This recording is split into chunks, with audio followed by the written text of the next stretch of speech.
Bang! Neevesknives. I'm Jared, and we are live, ladies and gentlemen, live on Neevesknives Live, and we are with Jack Wolf Knives. What's up, brother? What's up, man? Just having a little fireside chat here with Neevesknives. Yes, sir. Yes, sir.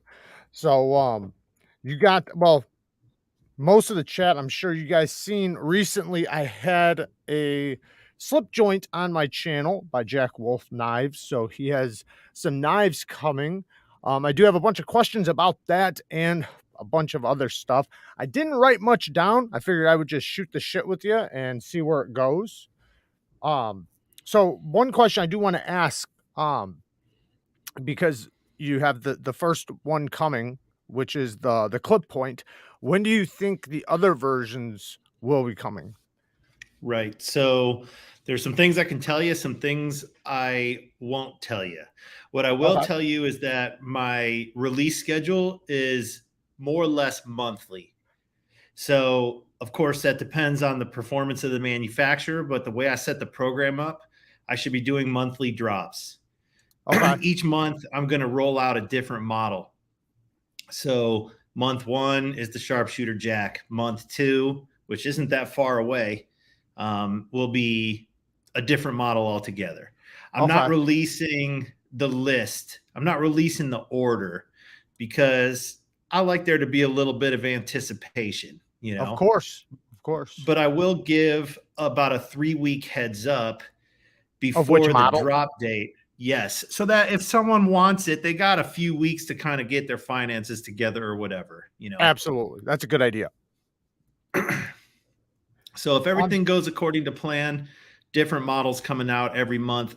Now, I'm a one-man show, so I can be flexible. Um, Either I just do one model a month and kind of roll through the catalog on a monthly basis and then circle back eventually and reproduce models.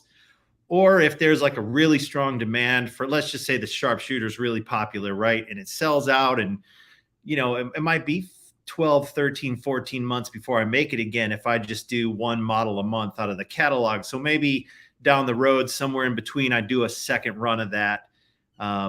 I'm still kind of open in my mind to how I'm going to manage that. It's like balancing, not flooding too many of them in the market, understanding what people really want, making sure the manufacturer can produce that many and not slow down the drip, so to speak.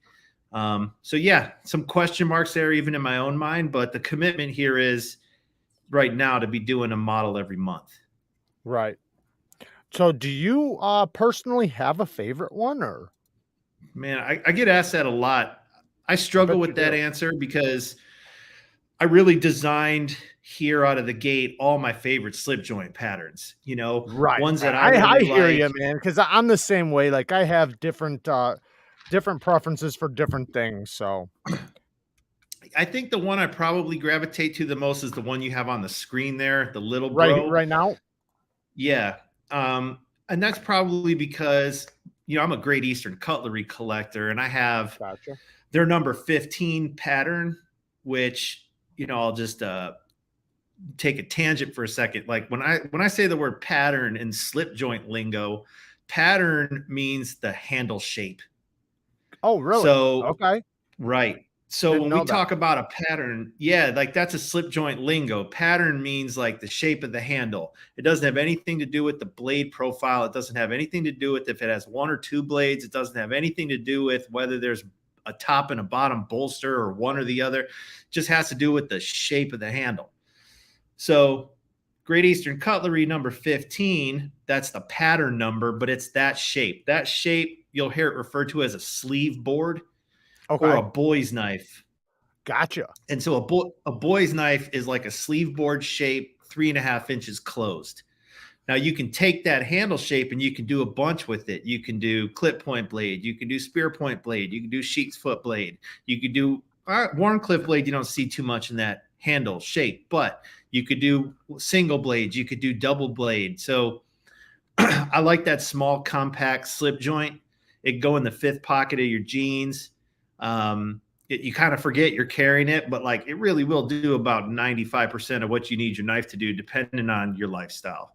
Right, right, right. And these have really deep hollow grinds. That is one thing I am so happy you did because I have another traditional with like my favorite shape and size and everything for a slip joint, but it doesn't have that super deep hollow grind. And I always say that about it, like, man, I wish it had a really deep hollow grind. And these have that sick grind I love in a little detailing knife or a slip joint knife.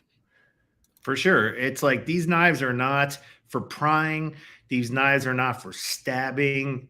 they're they're used for cutting and slicing, you know. Right. And the geometry you want there is super thin behind the edge and thin as far up as you can go. Yes, And yes, you get that with that high hollow that goes all the way to the top of the spine. yes, Now that absolutely.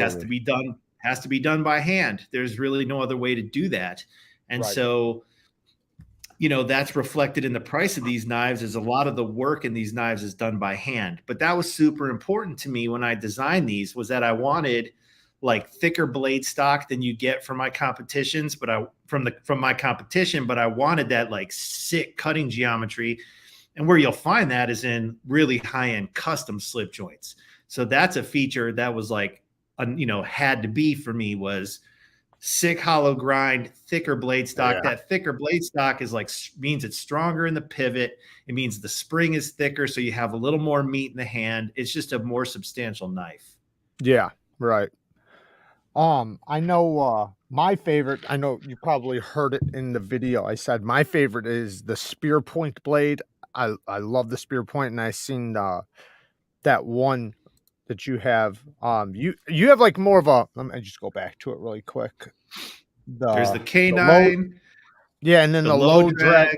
Right, and this one has, like, kind of a big belly spear point, and I Right. like this handle because I love how it gets a little thicker back here, because even though our hands, people always think, like, when you squeeze your hand together, it goes from bigger near your thumb to a smaller hole near your pinky, but in design, when you're holding a knife, it feels better, at least from my experience, to have a little bit more meat near your pinky, because when you're actually pushing through a cut, all the pressure, let me just grab a knife.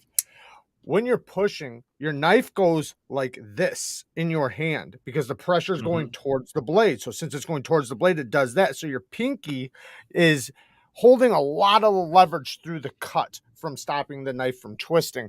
And just something about having a little bit of meat, not too much, but a little bit of meat back there, to me personally, it gives me like a really good grip, and I feel like I have a lot more control over the knife. Yeah, I'm with you on that. The majority of my designs are wider at the bottom than they are at the pivot. So you'll see that kind of consistent throughout. And that big belly spear point, like I love that. And a lot of slip joint guys really love that. Now, it doesn't give you as much of a piercing tip, but Right. like aesthetically, it's just awesome. And it gives you a lot of blade so that you're real thin behind the edge as the taller it Yes. is, the thinner it is going to be behind the edge at that grind wheel. So Yes. yeah, I dig it. And I like to, a Going lot right of here. this is driven by what's done traditionally. So that pattern you like on that low drag jack, that one has a couple names, like historic names. You could call it a bullet end jack or a Okay. teardrop jack. Okay. And to me, like I look at that pattern and it looks like a target bullet to me. Like they call it a bullet end, and like I do some long range shooting for fun, Yep. and I have these like really long and sleek target bullets. So when I look at that, I'm like, man, that thing looks like a really cool target bullet. So that's why I named it the low drag jack because it Right. looks like it's real aerodynamic. Yeah, yeah, yeah. Um, My favorite absolute blade shape is this one right here on the Vampire Jack. I'm just not a big mhm. fan of this handle. So the other one, I really like that spear point with that specific handle. I just really like that configuration. I like a lot Mhm. of these. So like the Warrenclyffe, I spoke about it in the video. That Warrenclyffe really speaks to me. But this spear point in specific, oh man, like I love that. Absolutely Yeah. love that. So on that knife, so there's a couple things to mention there. That was the first one I designed. I really wanted there to Is it? be a, yeah, that was the one that like I was like, I can't really get this the way I want it. So I got motivated to draw it. And that's like when, so that was the first one I approached. Now, that one I was the most afraid about because it's like polarizing. Like either people immediately look at it and say, I'm not going to like it, or they're like, oh, that thing's amazing. But what's been super cool with that knife in particular is that the shows, people pick it up and they say, like, I didn't think this was going to be comfortable in my hand, but it totally surprised me. Okay. I can see that because I've been that person that said that, where I've said like, "Oh, I don't see that working for me." Then I get it in hand, I'm like, "Oh, never mind." Like, and then I'm screaming from the hills about it because of how useful it is. Where's my bell?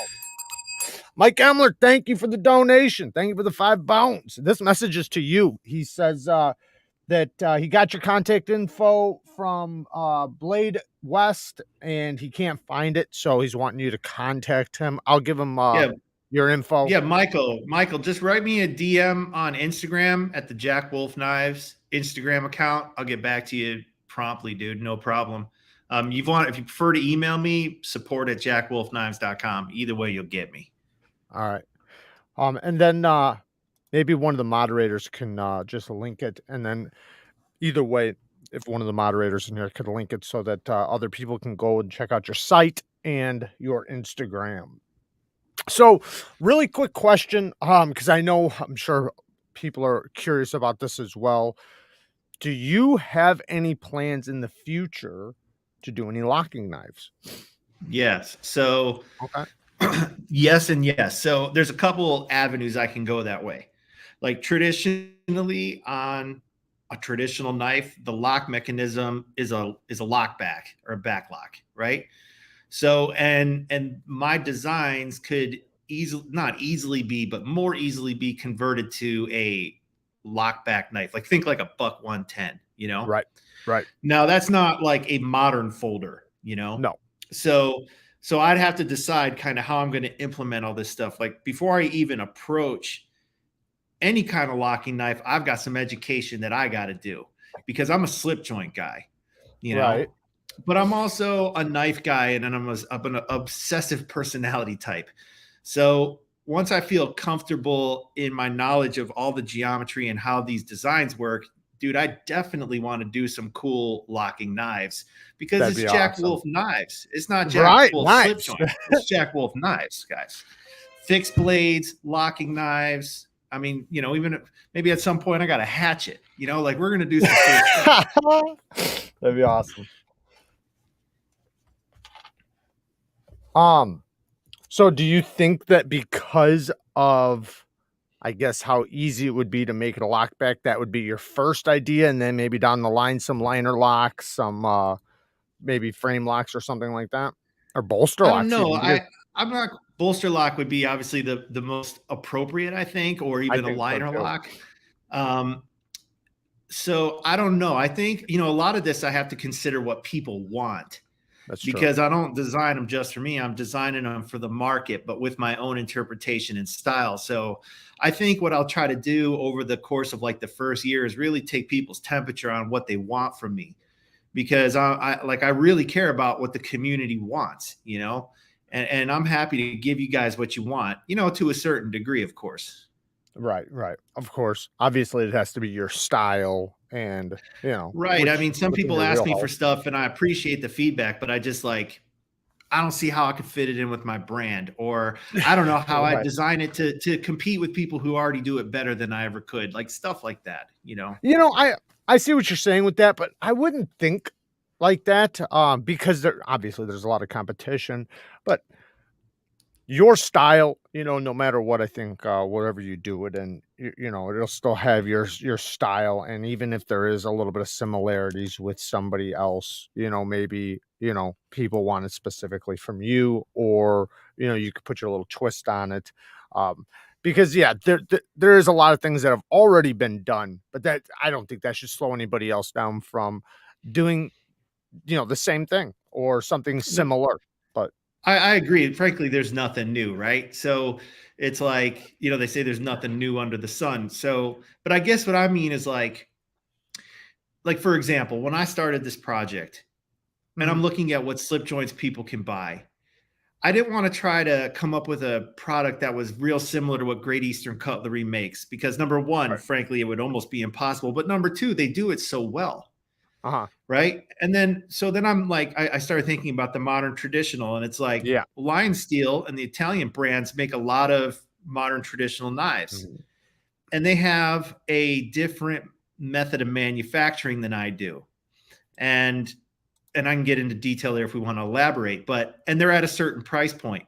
And it's like I could try to produce a similar product at a similar price point, but that's not where I see the opportunity from a business side of things and from having something unique and different than my competition, right? So it's not Mhm. like I'm afraid to compete, but I didn't see the value in positioning my product next to theirs. Instead, I saw the opportunity to, yeah, charge $100 to $150 more, sure, but like at a level of fit and finish that is just an apple versus an orange when you put Right. them side by side, Right. you know? So I would look for that kind of opportunity. And if I'm going to do a locking knife of any kind, I want people to look at it and be like, hey, is that a Jack Wolf? You know, like it's Yeah. got to have my flavor, or else it's Yeah. like that could have been from any XYZ brand. Have you thought about, and I don't know, maybe, prior to this you thought about it, or maybe it was just completely out of the question, clips? Because of my, Yes. because I'm So when I think modern traditional, right? When I think of modern traditional, I think of, pretty much everything traditional with a clip and then the premium materials, right? But right. that's me though, that's me. Right. So it's an interesting conversation. Let's have it. So Yep. I'm a slip joint guy. Slip joints don't have clips, right? No, they So don't. that doesn't mean they can't, but they just don't. Traditionally, Right. they don't have them. Mhm. Now, how do people modernize slip joints? I've seen it done a bunch of different ways. Some guys, they leave the mechanism in place so it has a spring in the back that you can overcome with hand strength, but then everything else is changed. The blade shapes are changed, the nail nicks are changed, the handle shapes are changed, Mhm. like and so to me it's like, well, it has a slip joint, but it's not a slip joint anymore, right? Like you've strayed so far off the traditional knife sort of design ethos that I don't recognize this thing anymore. In fact, it just Right. looks like a modern knife that has a slip joint in it, Right, mechanism. right, right. So I was trying to really balance like how far I can modernize the slip joint, but what was super important to me was staying true to the soul of the slip joint, and Yeah, that's like I get that. the I get that. right. And so for coming out of the gate, I made the decision I'm not doing pocket clips Right, because to me it was a bridge too far coming out of the gate.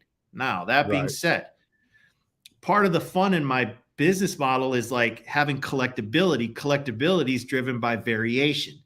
And I'm trying to do this for decades, guys. I'm not trying to do this like onesie Right. twosie style. Yeah. So This I've is just already the got start. in just the start. So I've already Right. got in my mind how I'm going to design and what it would like, how to design and manufacture a removable pocket clip for these knives. Now, will it apply to every model? I don't know. Like there's prototyping that has to go down, you know. I got to get these things built, I got to carry them, I got to circulate them, like it's got to be right. Do I And want this to has do been it? in the works for a while already. A 'Cause I year and a remember I half. seen Yeah, I'm a year and a yeah, half I in. seen you last year and, I know you were fighting your ass off, and I remember hearing the story last year about, the troubles you were having and everything. We don't have to go into it unless if you want to, but I know you were struggling for OEMs and things like that, and I know React kinda pushed you off, and, um, so, which sucks, I mean, that's just, part of, I guess, the everything, dealing with that and figuring out that because, in order to figure out what works and what doesn't, you gotta get the prototypes, test them out, then send them back, get changes, and that all can take a lot of time. But like you said, you are just starting and if you're trying to do it long term, this is just the beginning. So Right. And what's most important, guys, is like if you guys want to see something, don't hesitate to let me know. Like that's one of the that is probably the most common request from, and it comes from the modern knife enthusiast, right? It doesn't come from the slip joint guys. Slip joint guys are used to carrying a knife in their pocket. But I'm getting that request from the modern knife enthusiast. And honestly, like this these slip joints are designed as much for the modern knife enthusiast as they are for the slip joint enthusiast. Mhm. Because what I've noticed is traditional slip joints are like oftentimes just too weird for the modern knife guy, like 1095, this weird yellow bone, like no clip, looks like my grandpa's knife. Like, I'm not into it. I'd rather spend my money on something more modern. So it's like, but I know deep down, like, we're all knife guys. Yeah. And if it's like got a lot of the flavor you like, Yeah.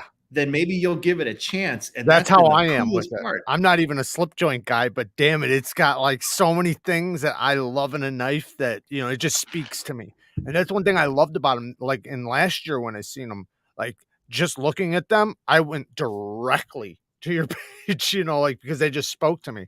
Those sick grinds, the materials, like, it was like, "Oh, man." Like, I was wanting to get one right there. And then I was really bummed when I heard that, you were struggling for OEM. Oh, Yeah. Stasa, what's up, What up, brother? Nick?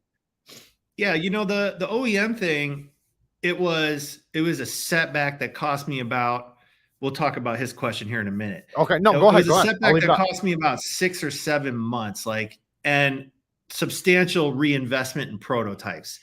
But in the grand scheme of things, like, I dodged a bullet, and it's probably the best thing that could have happened to me Awesome. early on before I actually started sales, because Okay. super important to have the right manufacturing partner for what I'm trying to achieve, Yes. and promises that were made initially by the first manufacturer, they were not able to keep. And I'm frankly just glad they were honest about it before Right. accepting a big deposit from me and tying up like a huge chunk of my cash.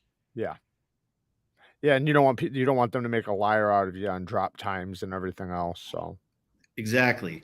So yeah, that was kind of a ball ache, but honestly, I think I'm in better hands now. And so far, everything they say they're going to do, they're doing. Um, I feel blessed. So yeah, I'll answer his question there.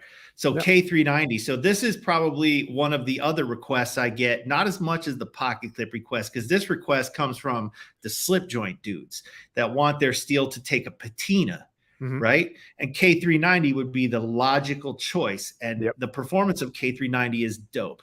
But the Oh, I love question it. is, my concern, not concern, but like the thought that goes through my head is like, will enough guys be willing to let their blade stain? Like, modern knife guys are not used to blades that stain. So are they going to be like, ooh, I don't want a blade that stains, and not I buy the think so things? That's with my concern. K390 personally. I personally think so, like, um, as somebody who talks to a lot of the community, K390 is a steel that a lot of people love, and even the people that like stainless steels, they're, like K390, it has that thing where yeah, it patinas, yeah, it darkens up and all, that stuff, but it's such a good steel, like taking an edgewise, performance-wise, and all that good stuff, and if you keep it oiled, if you really don't want it to do that, you can. Like, I have K390 that's never showed any patina at all, but I just oil it and keep it good.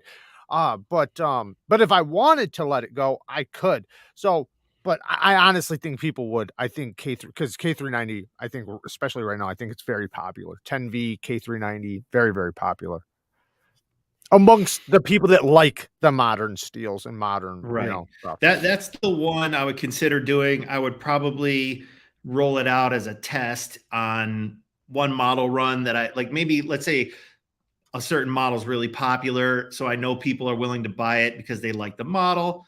Maybe I come out with that model for a second or a third time, and then we try it in that. So it's like, then we can get some feedback on how everybody likes the performance and if people are cool with the staining.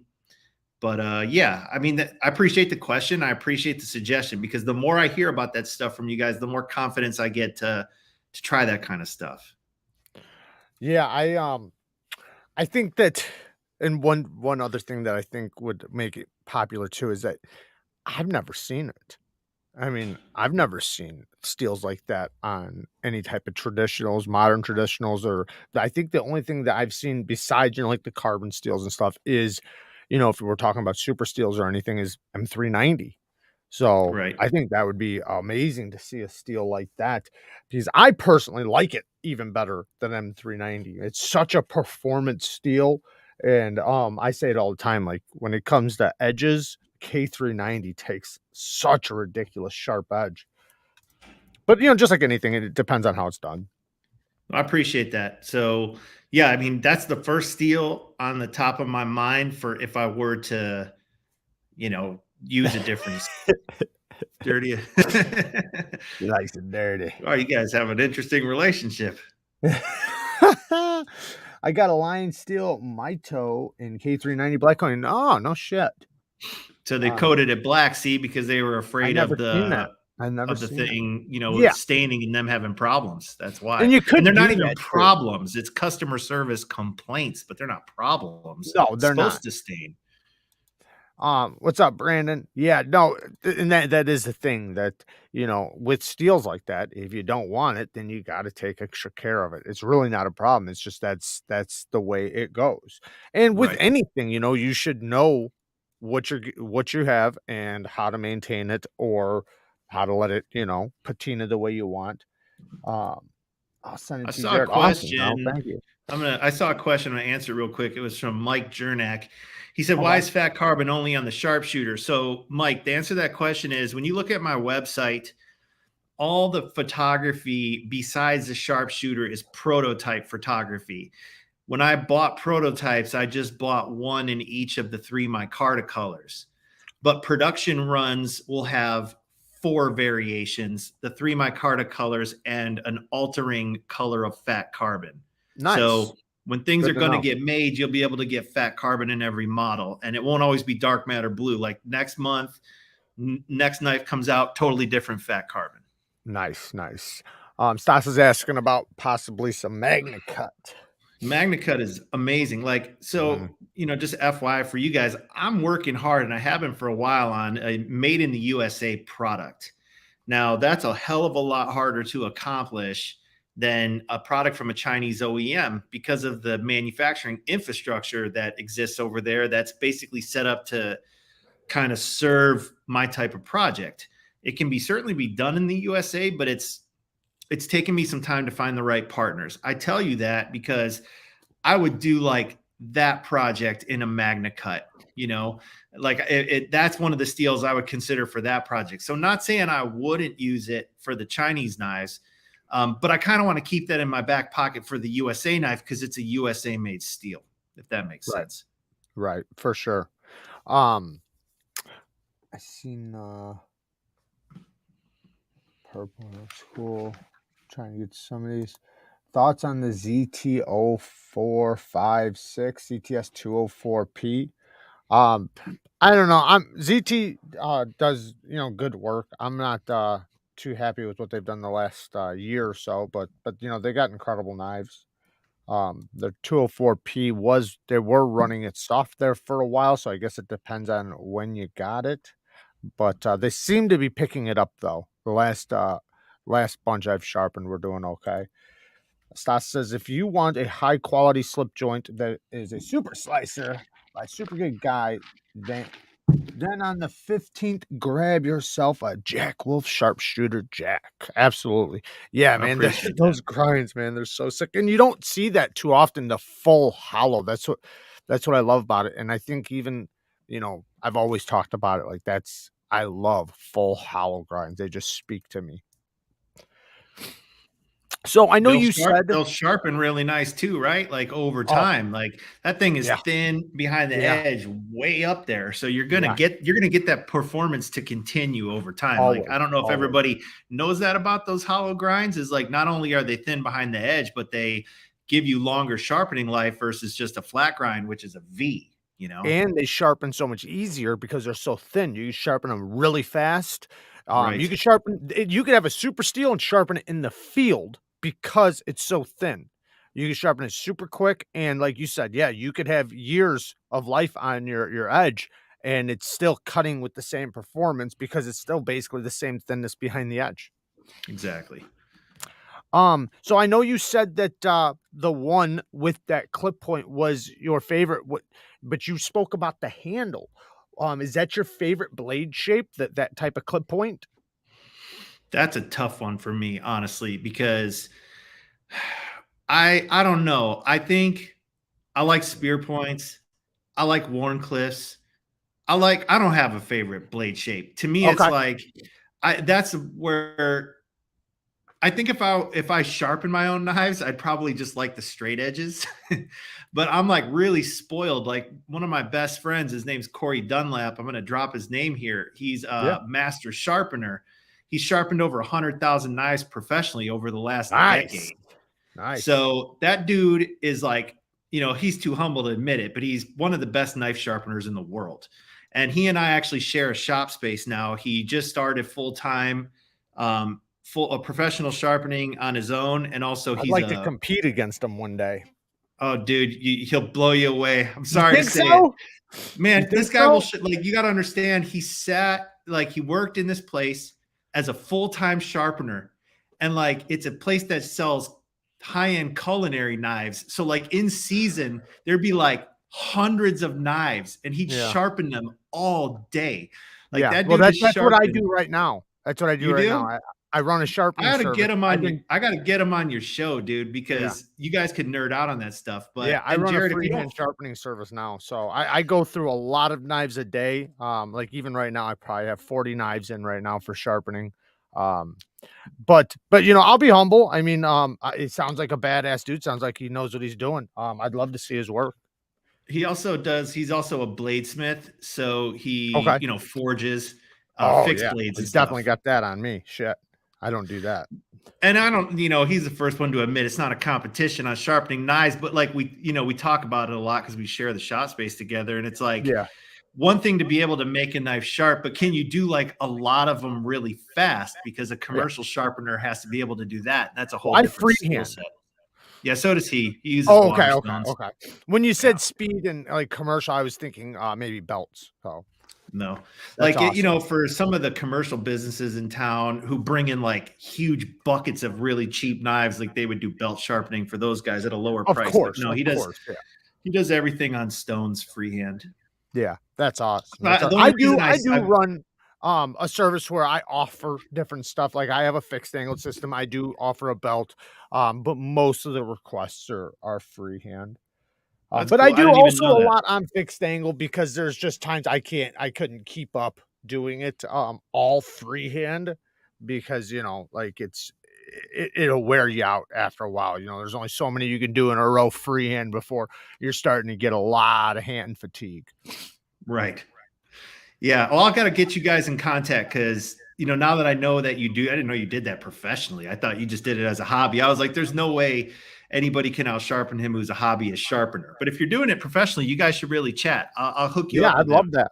I'd love it. And I And only mentioned that because I go run ahead. a membership. I got a membership here on YouTube for sharpening that we do twice a month, and we do a live. We do live sharpenings, and a bunch of people come in and we talk about sharpening and things like that. And in my lives, I talk a lot about sharpening and stuff like that because I love it so much. But that is focused directly, completely all on sharpening, and it's been pretty awesome. I got some giveaway stuff here we're about to do really soon that somebody donated. So that's awesome. Shout out to the Bang Gang squad. Very Jared, cool. get Jack's sharpening friend for a bang. That's what I'm saying. That's what I'm trying to drop it in right now. Um, hey bro, my dad broke the tip of his PM2. Is that something you can make look good? Absolutely. Also, can you add sharpening tools? Absolutely. Yes, just contact me Instagram or email. I my books are closed for probably about 2 more weeks, but yeah, you can just contact me. F pouch wallet. Couldn't decide, so I bought 2. So way to go. Jared and Emily are 2 people that can sharpen the shit out of knives. Yeah, Mike also, he runs a sharpening service. He does great work too. We do a little bit different work. I do mostly I mean, I do convex too, but I mostly do V grinds, but I also do convex too, but he does specifically all convex. Oh, I just read that. I would watch that. Yeah, it'd be awesome. So do you what is your background like Right. for work So and things like that?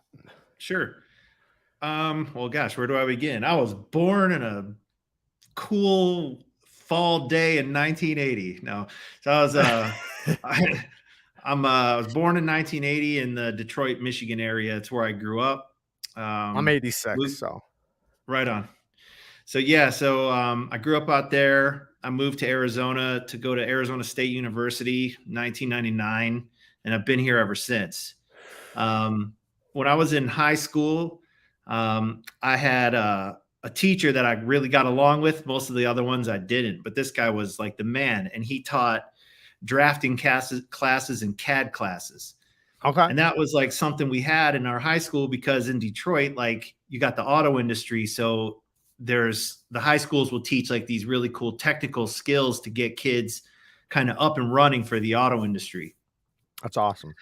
And so, like we had a good wood shop program and we had a good like automotive program in my high school. You could learn to be a mechanic, but then we had this drafting program and that really spoke to me. So my freshman year, I took technical drafting, but I did it all by hand. Like we had blueprints and drafting boards and like all the old fashioned shit that I don't even Right. know if they teach people to use anymore.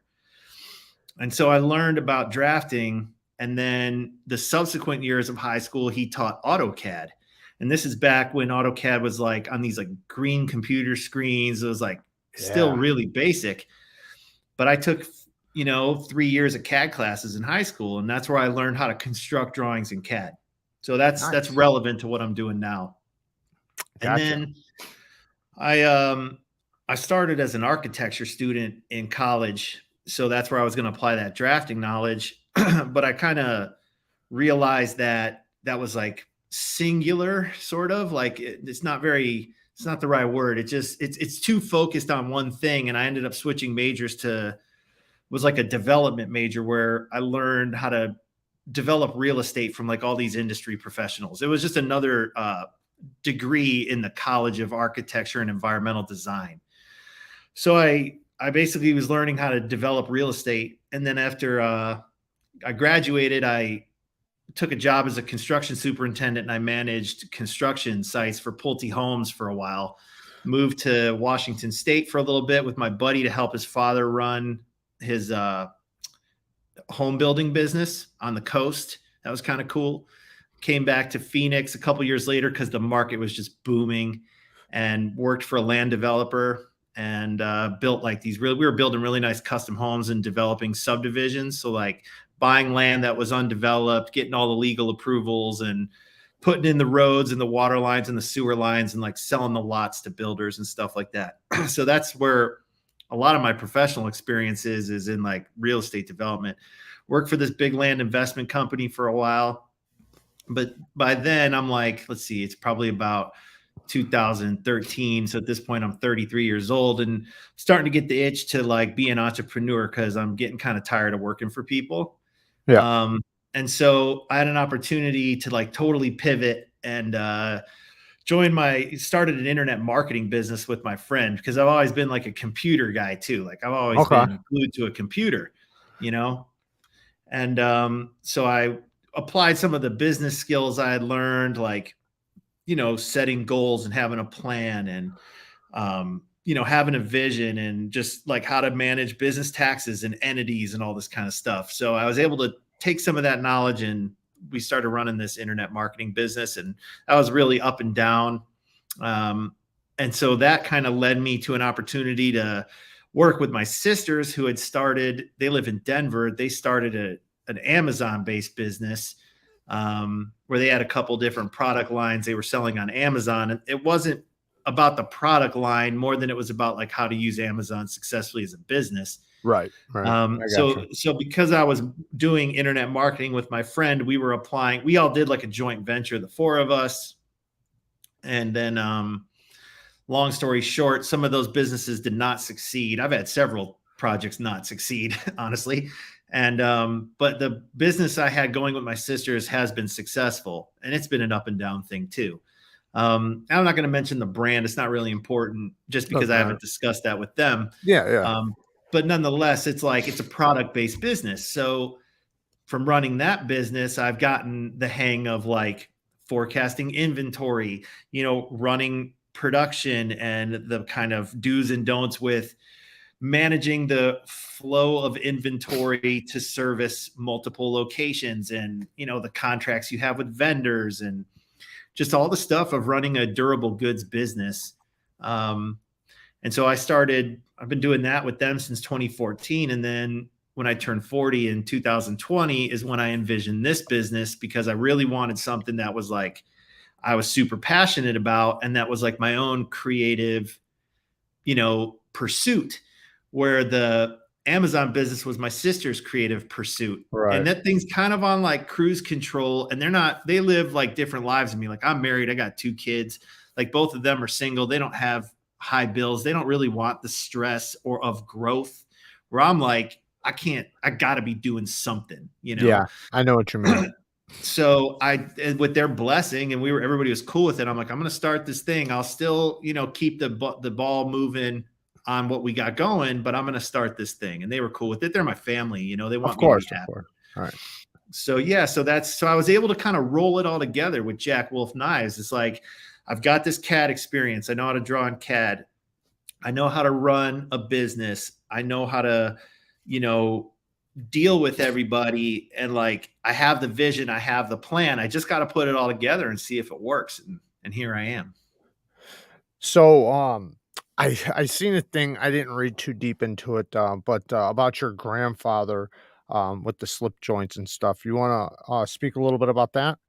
Absolutely. So, just for anybody who doesn't really know me in the chat, my name's Ben. My grandfather was Jack. His name was Jack Wolf Belkin.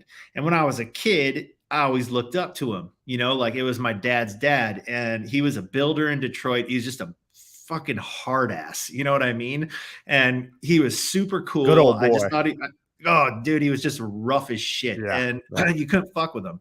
And, I just looked up to him. And that dude always had a slip joint knife in his uh-huh, pocket. yeah. He Same with started my with like grandpa. yeah. And I think a lot of us share that sentiment, right? Mhm. So he always he used to use more traditional knives, but when he found Swiss Army knives, like that really did it for him, because it has all the little tools on it, Yeah, and he just and he was loved that shit. probably always tinkering with things, so Just always fucking with those Swiss yeah, Army knives. And he yeah, had like, I would come like they lived a couple miles away. So we would go over to their house for dinner. And my grandpa, like before it was cool, he had like the EDC tray where he'd do his pocket dump every day after yeah, work.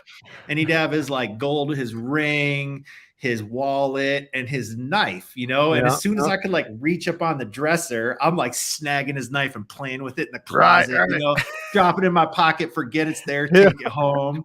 He's like calling my dad. He's like, "Did Ben take my knife again?" He's like, "Yeah, I'll bring it Again. over tomorrow." Shit like that. So it just like, that was where the whole knife thing started with me, and Mhm. then it never went away. Like, once I got old enough, that's what my parents would get me as a gift, or my grandparents would get me as a gift. They get Yep, me like a pocket knife or a Swiss yep. Army knife. They'd travel somewhere, they'd buy it as a souvenir. And Right, before right, long, I had like a Swiss Army knife collection. right. And then so yeah, like, I gotta credit him for being the one to like light the fire. Yeah, the passion. Yeah, You totally. know, I always speak, on this that, like knives and EDC and tools, it's just in our DNA.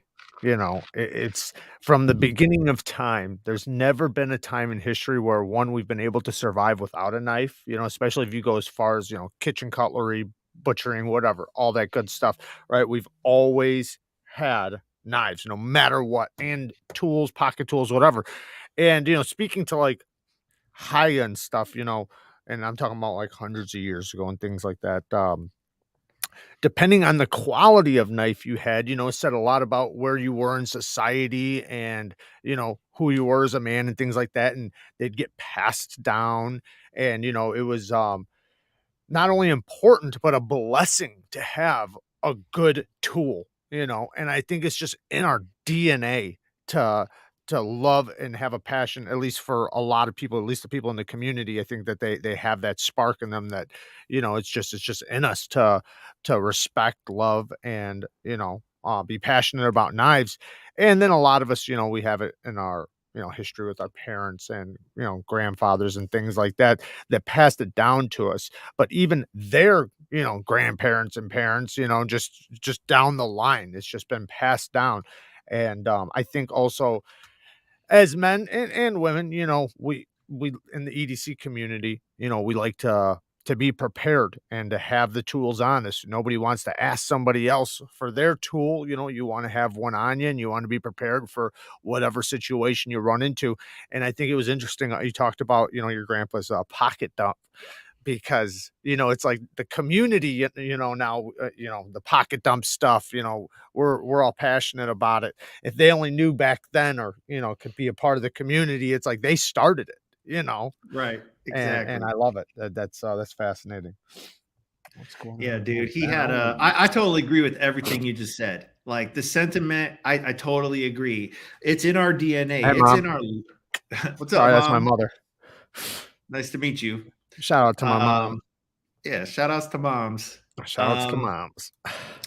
yeah, it's like it was our first tool. It was man's first tool. Yeah, Like figured yeah. out you could take one rock and smack another rock and get Yeah. it sharp. And it's like, wow, look like material has to be like cut to have to make progress on things. Like we gotta rip material. We gotta cut material. Here's this dead animal. I can't just pick it up and eat it. I Right, gotta cut its right. leg off. So how am I Yeah. gonna do this? I can Well, even swing it think around over my head.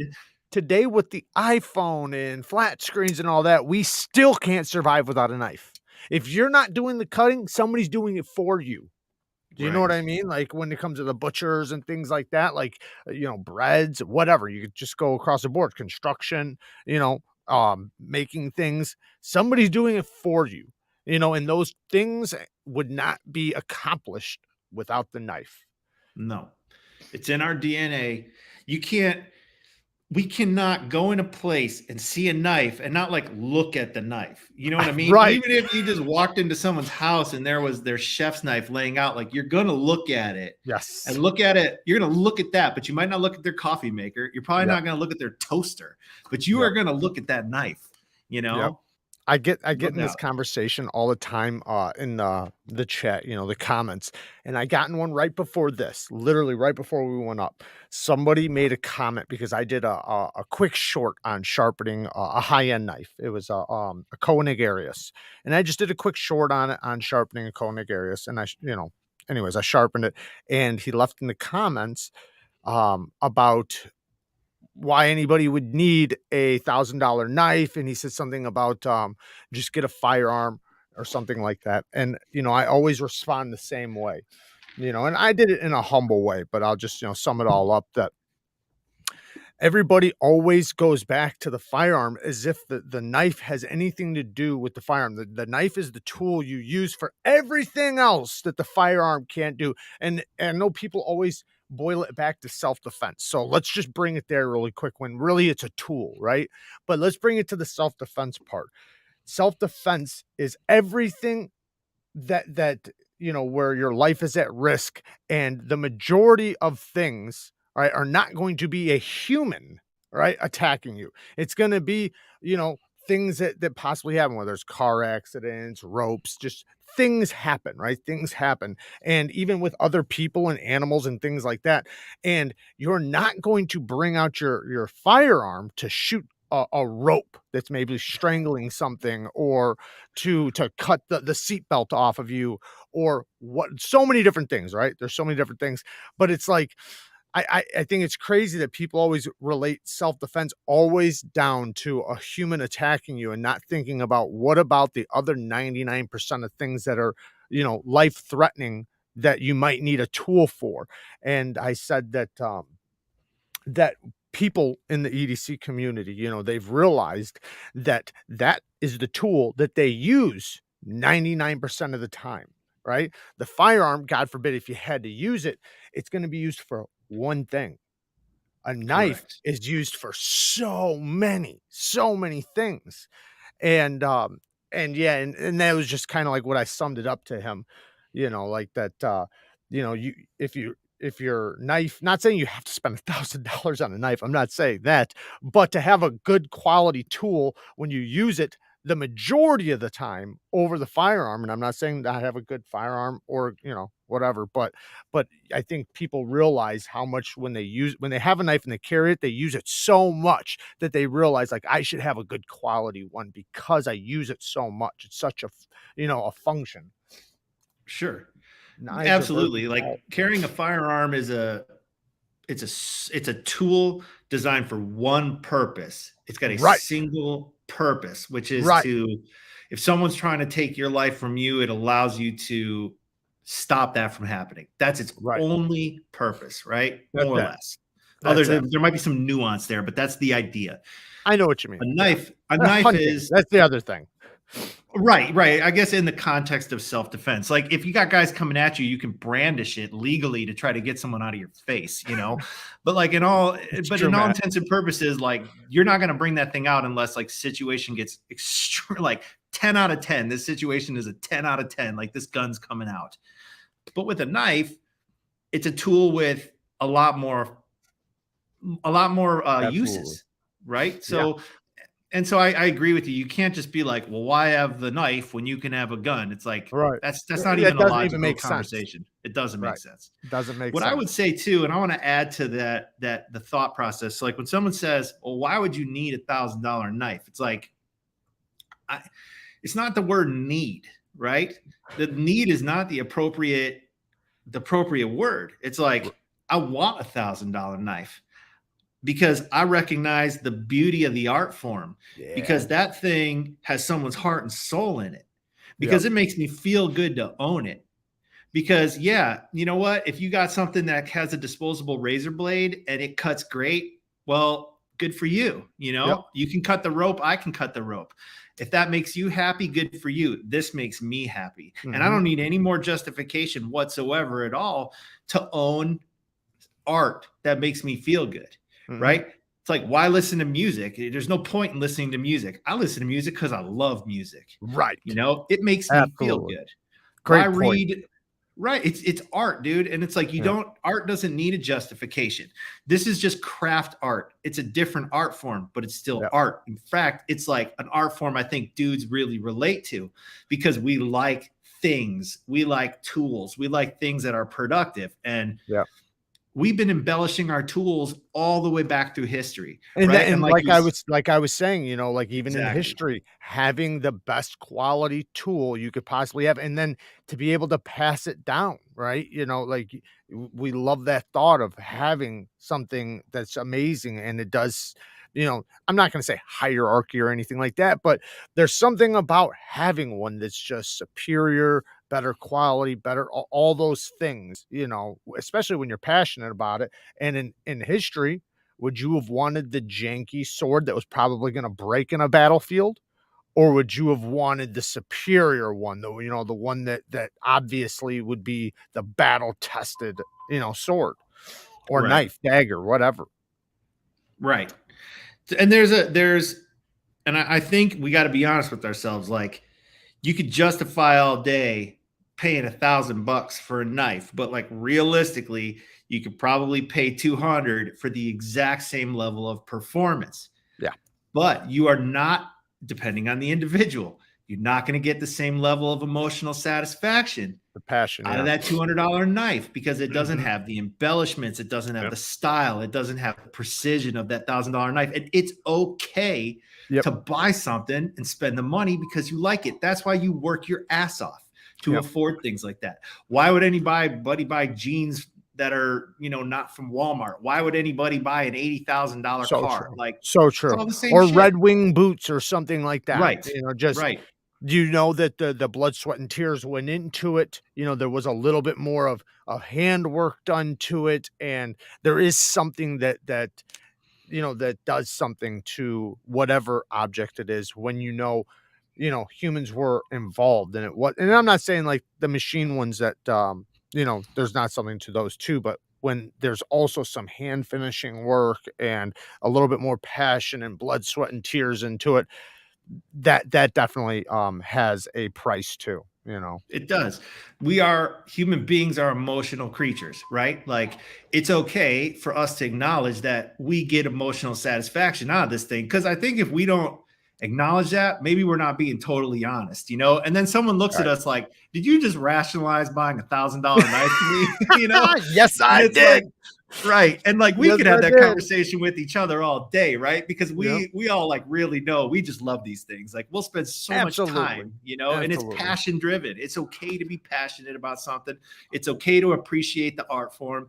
It's okay to buy something that, you know, costs a lot of money if it's right for you, you know. Well, I also look at it, like that. Look at what people will pay for old baseball cards and signed baseballs and things like that that are not going to be any sort of function in your life. This is Yeah. something like that where you can have that same passion over it and it can mean that much to you, except for you can use it every day. You can put your marks on it and your love on it. You can pass it down. You can get it passed to you. You know, you can do because even like gift knives, you know, like talking about history again, a knife as a gift was a badass gift, you know, through history.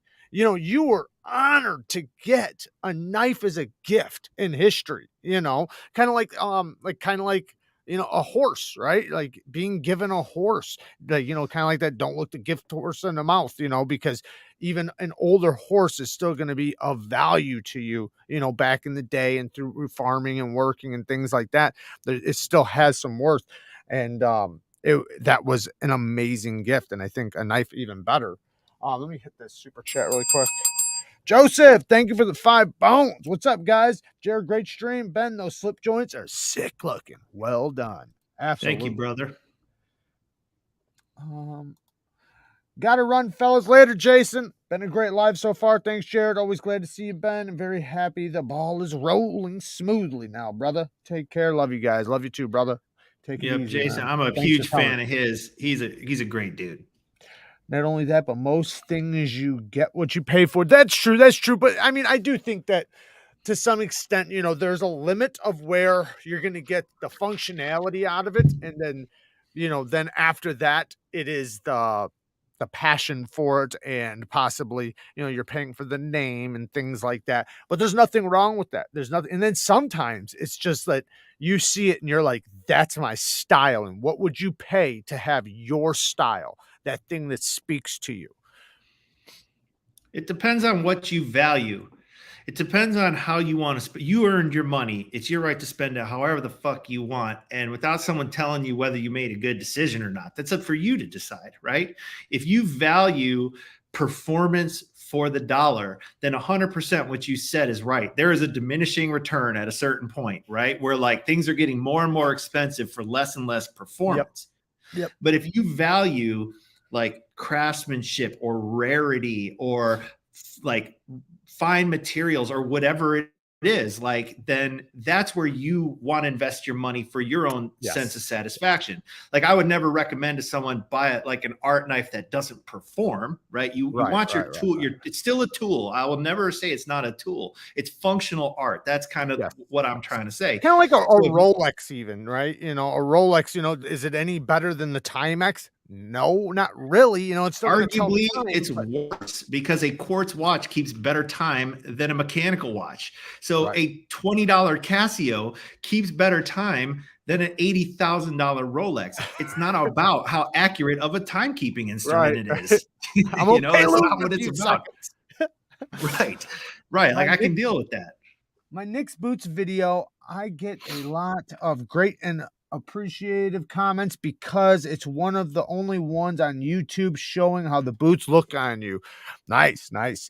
Yeah, I'm looking into some boots right now. I was just looking into Thursday boots, some Knicks, and then some Red Wings. I actually ordered some. I don't know what's going on with the order. I have not received them, but I'm probably gonna have to go in there and see what's going on.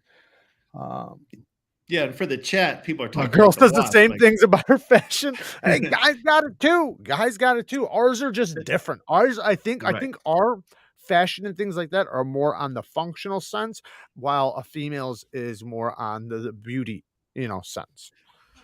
Not, you know, But it's obviously I'm it's speaking all the about it. same, right? Like some ladies, they like purses, you know, Yep. And that's handbags. Some of functional. them, That's functional. That's it true. is, you know, Yeah, some of them you're right. You're right. they buy high heels. They want that $700 pair of like handmade fucking Italian high heels and shit. Dude, they might wear them twice a year.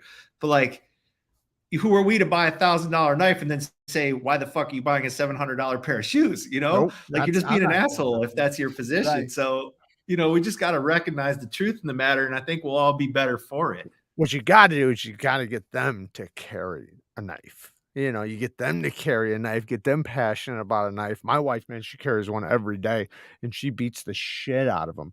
But, after she carried one for a couple weeks, then she realized how useful it was for her at work and how important it was. Now she has people at work asking her for her knife and, it is so functional. And I think a lot of people, if you don't carry one, you don't realize how useful it is because you don't carry one. You wind up grabbing other things and picking and cutting and things. But when you already have a knife, you got a tool on you for picking, prying, poking, cutting, scraping, whatever. Right. I totally agree. And I'll tell you what, that little bro slip joint, anybody like trying to get their girl their first slip joint knife, that one's not a tough sell. It's small, it's light, it won't That's freak true. anybody out. Yeah, cheap work isn't good and good work isn't cheap. That's a That's fact, very man. true. That I is a can't argue fact. with that. No, you cannot. No, you can't. No, she does not. But I did think about doing a video maybe for the Bang Gang group where I let her do the sharpening, and I tell her what to do and see how it works out. Of course, traded a knife, they 3 blades on it. Oh, yeah, I wanted to ask you that. Speaking of this, are you planning on possibly doing any slip joints in the future where you might have multiple knives or possibly, another tool in the knife? Like Right. a So scraper or whatever? A right. little My pry bar or observation something? is you got a guys who really love a multi-blade knife, like for sure. But Mm, just from my observation of the market over time, like single blade knives, slip joint yes. knives anyway, Yeah. vastly outsell the I multi-blade agree. knives. I So agree. so it's Even like, for myself, you I know, agree. right. And so when you're talking about, 300 piece minimum orders from a manufacturer, it's like I'd be taking a pretty substantial risk making something like that if people aren't going to buy the thing. The Now, one let's thing say I down the think road, sorry. I didn't mean to cut you well, off. Go ahead. here, that's okay. Now, but there is one exception that I would probably do first, which is something that's super popular on a slip joint, which is a cap lifter with a flathead screwdriver on it. I was gonna say, the one thing I could see being super popular is a little pry bar on one side and then the blade, because now you got your blade and pry bar combination in one package. You don't have to use your blade for picking, scraping, and prying. You can use your blade just for the cutting, you know, bang bang. Right. Yeah, I And of think most course, people prefer the single blade too. I agree. yeah. And so, strictly from a business decision standpoint, that's where I'm starting. Um, but I would never say no. Now they have to be, it's more difficult to engineer, it's more difficult to construct. So they're going to have to perform to my expectation and they're going to have to be prototyped and everything. So, down the road, that's the answer, down the road. Yeah. And like you said, this is just the beginning. So, there's probably a lot of things that are on the table for the future because after a while, when you've done so many things that you wanted to do, right? Then you can start getting into the things that you think about doing, right? Right.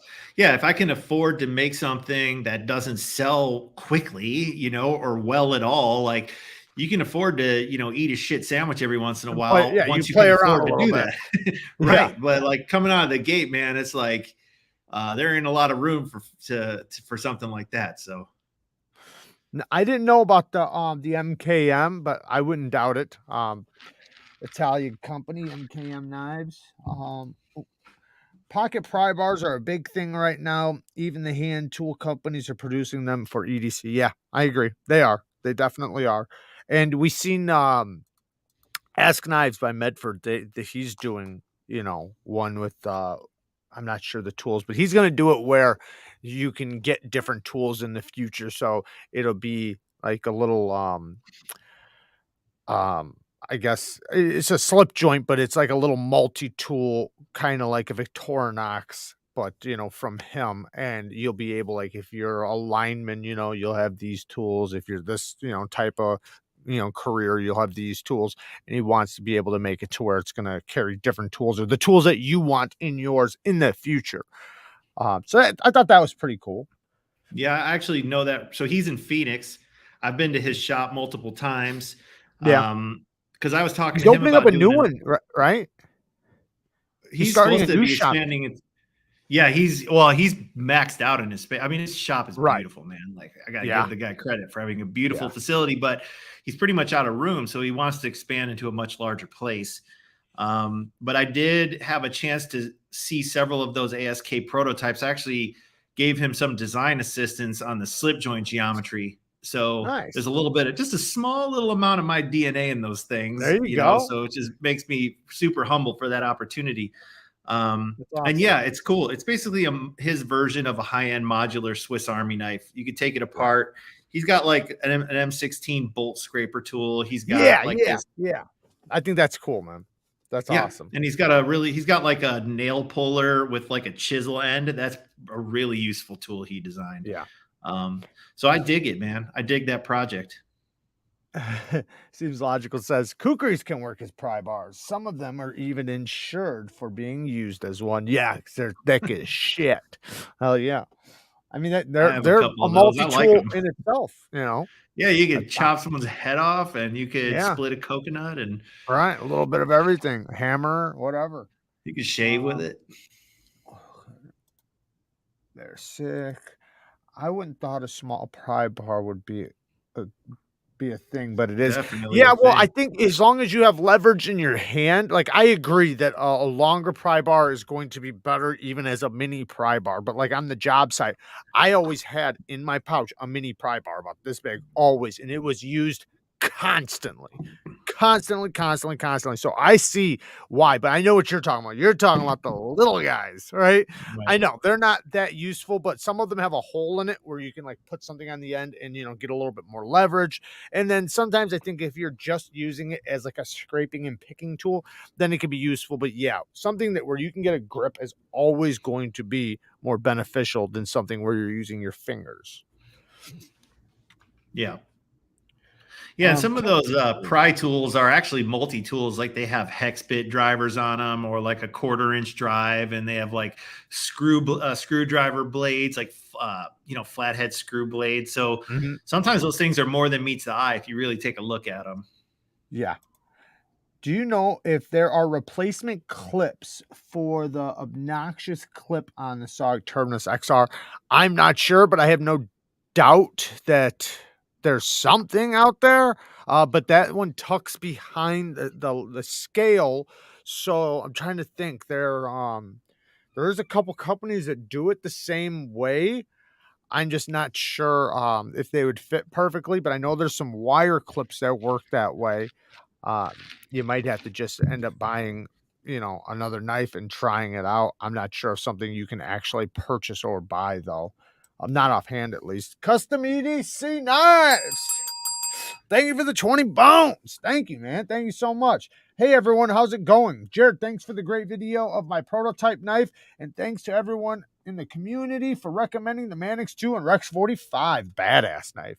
I just got done sharpening it, and it takes a scary sharp edge. Absolutely. Yeah, Rex 45 takes a nasty edge. And that's such a good knife. Like I said, the one thing about the Manix, man, that ball lock is set up to be open and close, and always be solid.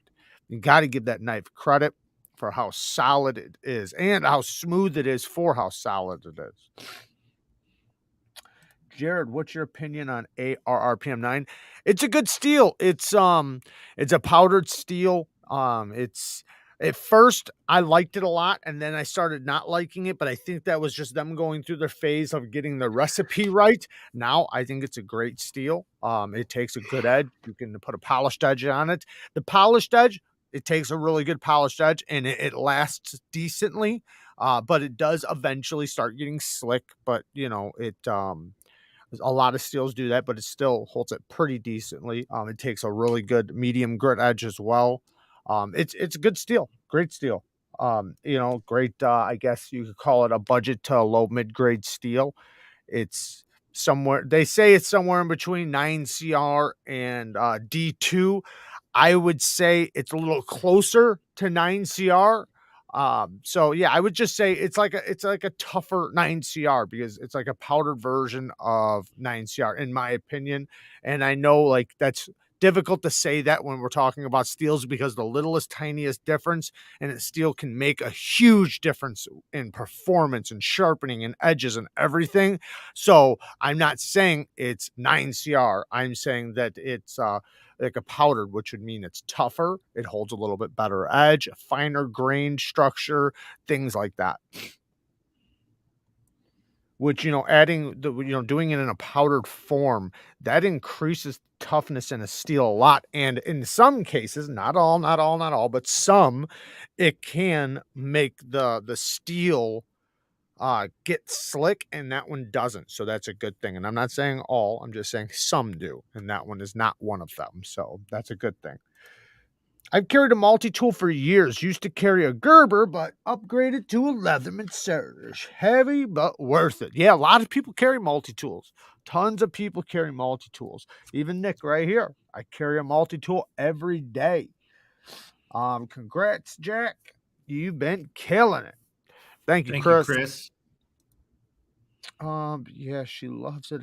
Oh, that's somebody else. Any pocket knife companies using what is that? Do you know I that don't know. word? I I don't don't. know what that is. Maybe some kind of steel. I'll admit I'm not as steel educated as most of you guys. Just being the slip joint guy, it's like 1095 on all the traditional stuff, and the custom guys use CPM 154. So like 99% of my knives are those two steels. Do you have a favorite steel other than those? No, Honestly, not really. I don't sharpen. So like Okay. I feel like if I was sharpening my knives, I'd have a more educated opinion on what I liked. Yeah. But because I'm spoiled and I just hand them to my friend when they just get remotely dull and he just brings them right back, like Yeah. they're all good to me, you know. That's awesome. What I do like about my experience with 1095 is I'll strop it, you know, and it just like comes back real good. Yeah. Um, so it's like you just understand like there's this balance, like, okay, well, things lose their edge quicker, but then they're sharp, you can sharpen them faster. Well, for some people, that's good, you know. Yep. Um, I I speak just think about that a lot actually, on right. steel. Some people steels that are hyper responsive to stropping are way better for them because whether you're in the field and you use your knife a lot or you just like to have the ability of hitting it on a strop and bringing it back really fast. Some steels are not hyper responsive to strops. So those are going to be the ones that you might have to, just go into honing or sharpening rather than stropping. I mean, depending on your strop and the compounds and everything, but there's just some steels the man you can touch them up on a strop and it's like they're just so responsive to a strop. Right. That Yeah. a RPM 9 steel, that's one of them, very responsive to a strop. Yep. So I'm happy with just about anything that is proven over time to be effective and heat treated correctly. um Looking forward to a couple of Jack Wolf's designs. I owe 6 Calibre JE made slip joints, and they are stellar for the money. Yeah, I just recently got one of those JE made knives. Yeah, they're really nice. What do you think about them? Have you tried any of those? I haven't, but Okay. I know that he does a good job. You know, Yeah. I've heard good things about what he does. I just don't own any. Yeah, I was definitely impressed with it.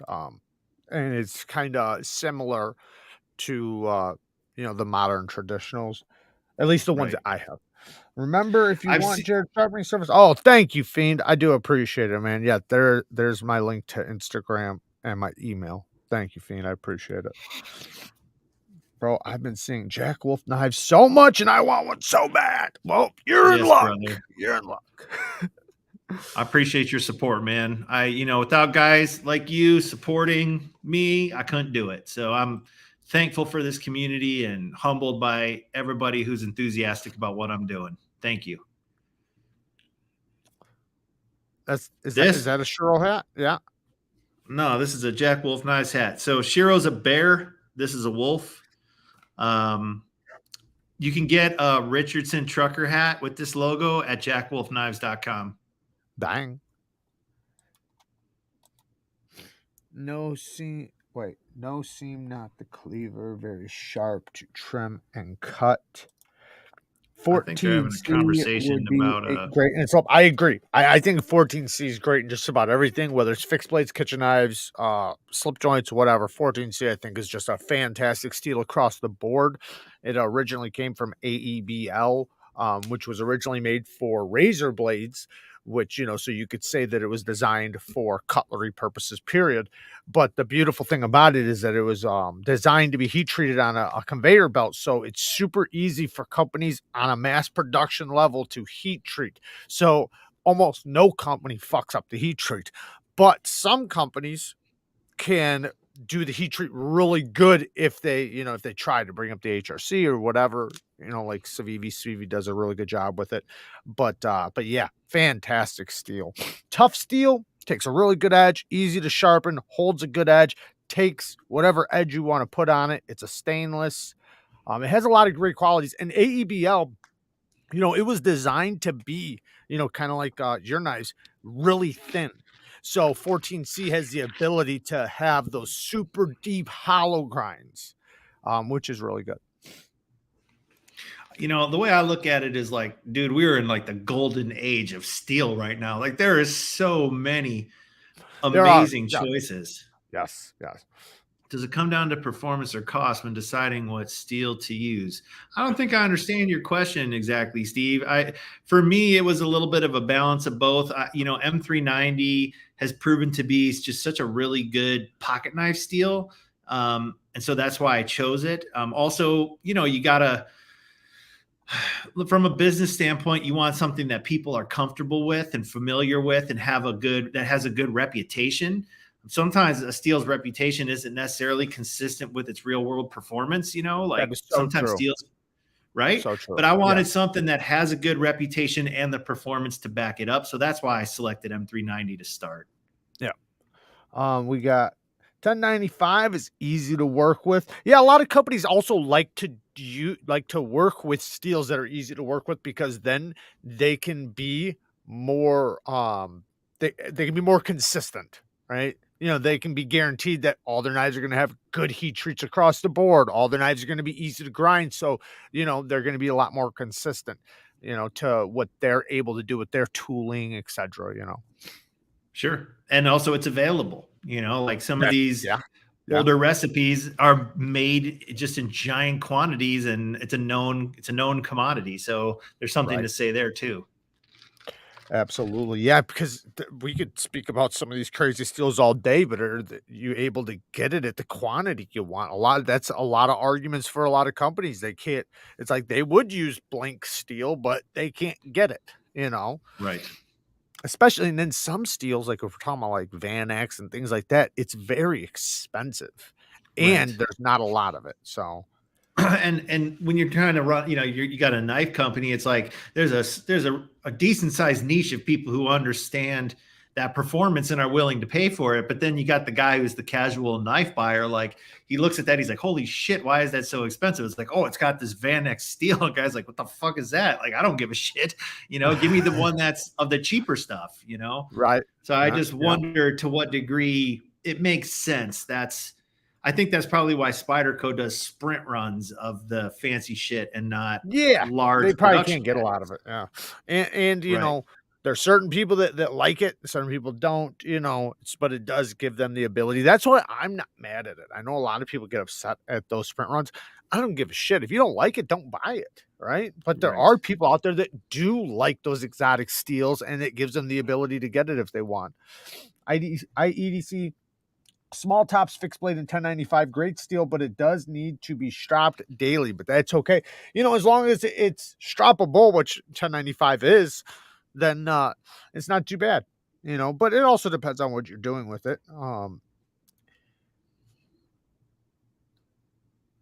I think it's called a paring knife. Finishing touches seem, oh well, didn't finish it.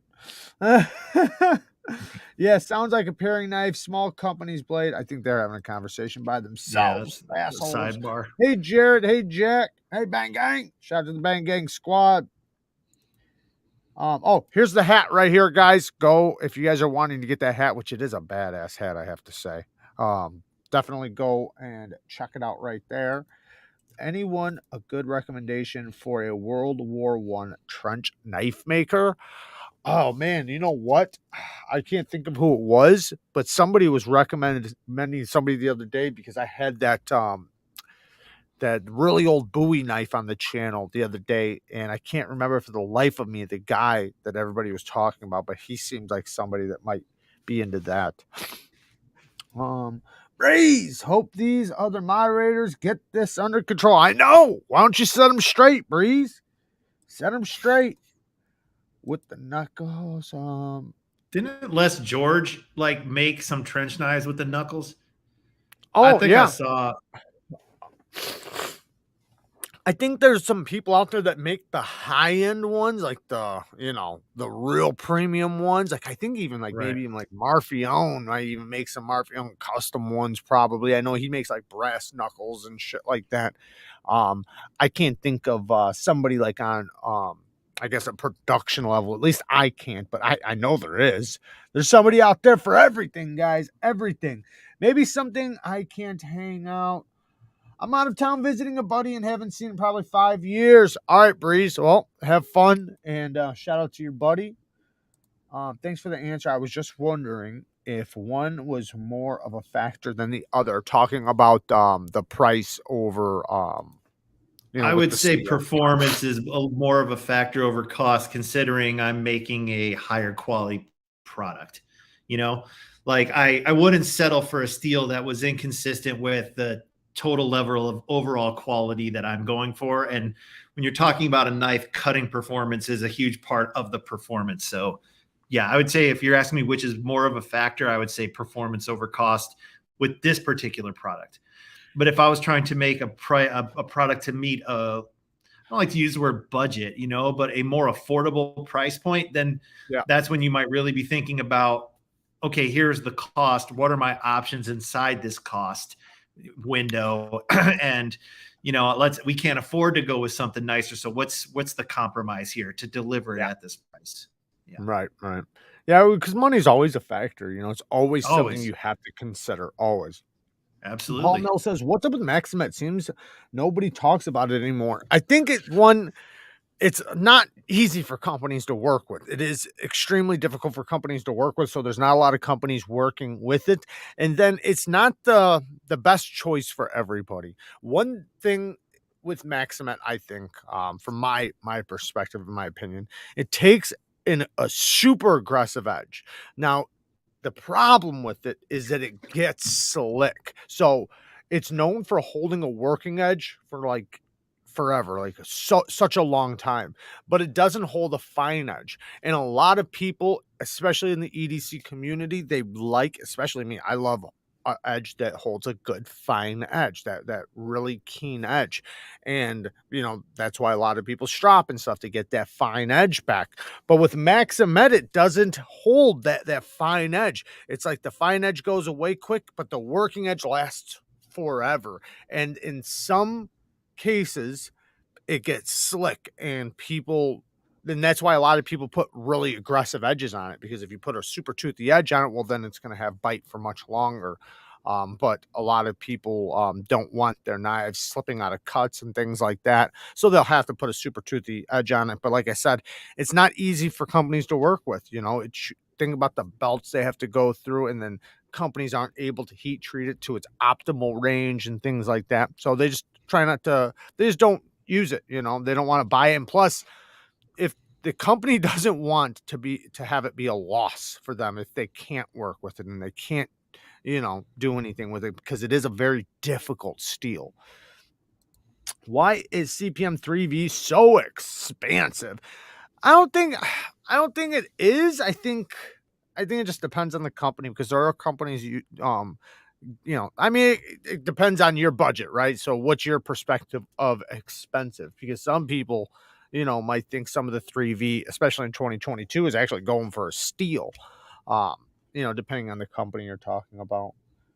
Yeah, it depends Um, on how much they can buy at one time too. that's true. Yeah. Bulk. So Yeah. if you got a boutique knife guy buying onesie twosie pieces to make fixed blades or whatever, like he's going to pay a lot, and so are you. Very true. Yes, seems I've had some knives personally forged. Can't beat original. Got to step away briefly. Gonna start cleaning up for dinner. All right, logical. Thank you for dropping in, brother. They're still charging premium for old steels. Well, just because it's an old steel doesn't mean it still doesn't, cost money. There's obviously some steels that are mass produced on bigger batches, so they might be able to get it more affordable. But like he was saying, if companies buy bigger batches, they get it for a cheaper price. When Depends the on how cost much to they're make buying. everything is going up, like Right. wages, Yeah. electricity, Yeah. insurance, like it Vote can't be better, cheap running fucker. a steel mill. Yeah. So And congratulations, new subs. You've been killing it, bro. Thank you, Knife Addict. I appreciate it, man. Thank you so much. My first Bowie knife got me 9 stitches playing chicken. Probably doing that, game. right, like You know what from I'm talking about? Alien, What's it called? from the Where movie you, Aliens, when the cyborg does it. It's a scene in the movie. I don't know what you call that game, but I know Yeah, I don't exactly know what what you you're talking call it about. either. I'm guessing that's what he was talking about because he said playing chicken. I can't think of anything Yeah, else besides that. 'Cause the only thing of chicken is when I think of chicken, it's when two like two cars cars go driving in. at each other. Yeah, two Exactly. cars driving at each other. Right. I got some pretty well, I mean, I've got lots of cuts and shit, but I got myself really good with a Bowie one time. I was splitting wood and I had done it so much for my fireplace that I was just used to it, right? And I would do it in the middle of the night, and I was actually using my fireplace at the time for heat. So, and it was in the middle of winter, and in Illinois, it gets blistering cold. So I was chopping wood, and I just happened to slip off of it. It went right through the corner of the wood and right into my finger, and it got me good, real good. I damn near chopped my finger off, but it's all good now. I just went down and it basically cut the bone, but I didn't cut through the bone. You just skipped off it. Yeah, skipped off of it. The bone was Ugh. just too damn tough for the knife. Does that hat fit big heads? Because I got a Well, it's big a ass trucker head. hat. I mean, a lot of truckers aren't small dudes. What is my hat size? 7 5/8. So I don't have a small head. There's like when I wear that Richardson hat, like there's maybe 3 or 4 snaps left. So unless you got a fucking Jupiter head, it A should big fit. old dome on you. If I want to get a fucking helmet. Um, Right. there's I know nobody knows my cousin, but I have a cousin he's got a fucking dome on him. And when we were kids, we his nickname was Head. That's what we call him, Head. And there's this video of him on Christmas or whatever. He got a football helmet, right? And you see him with the helmet. And he's trying to squeeze it on. I mean, he's pushing for the life of him. And you hear somebody say, "What size is it?" And then you can hear it's a large. You can just hear that, and he's sitting there struggling to get it on. It's like the most hilarious video of a childhood video. Hit Oh, the that's like awesome. button, fools. Thank you, Steve. Yes, definitely hit the like button. It helps me with the algorithm. Um, just look up M3 trench knife or something. There you go. If you want a trench knife, just look up M3 trench knife. Cold Steel used to make one, but it's Cold Steel. He's talking about the trench knife. MK1 or MK or M3. I'm still trying to get my hands on Teravantium blade. Yeah, I haven't tried any of them, so I can't speak on it, but that is a thing right now that's going around. Big brain, big brain. Um, Donald heard it's flaky due to being so hard. The alloy crumbles and basically doesn't hold the edge like they're advertising. Get a Prism Bic razor and a toothbrush to slash. Cheap disposable. Oh man. Jared, please show your 100K subscribers certificate from YouTube. I as soon as I get it, I will. I'm waiting for it. I just filled out for it. It takes like a month to get or something like that. They have to go through your channel. So they're going through my channel right now. You got to like fill out a form, then they go through your channel.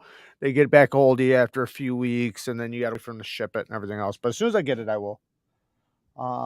Bit of garlic on the blade, bit of shit. Hope for infection. Oh, only for Good border advice. burglars though, not U.S., not U.K. How much? Where'd it go? How much difference is there between 3V and 4V? 3V is going to be tougher. 4V will be better. Like if you like, it depends on like the application. But if you're thinking about like between folder and fixed blade, 3V will be better for a fixed blade. 4V would be a little bit better for a folder. But the 3V's tougher. We have now an arrowhead. What? We have now an arrow again soon. Black rocks. I don't know what that means. Do you know what that I'm having a means? hard time understanding that guy. Yeah, it happens. Throw the knife between someone else's legs. 90s game. Oh, Stick it into the chair. Spanky with the 5 bones. Thank you, brother. Shout out to the Bang Gang Squad. Five Finger Fillet is the name of the game, bro. Love the lives. Keeping real. Thank you, man. Thank you. I appreciate it. I remember doing stupid shit like that with a knife and with a pencil and things like that. Fuck, man. Stupid. But hey, we all did stupid at one time. 4V has more toughness at higher RC than 3V. 4V has excellent toughness at a higher hardener than 3V. 4V is an amazing steel. Yeah, obviously heat treat is always going to be a factor. Johnny Pauly, thank you, man. 111K. Yes. We just hit 111K. I think just now, actually. Thank you, man. I appreciate it.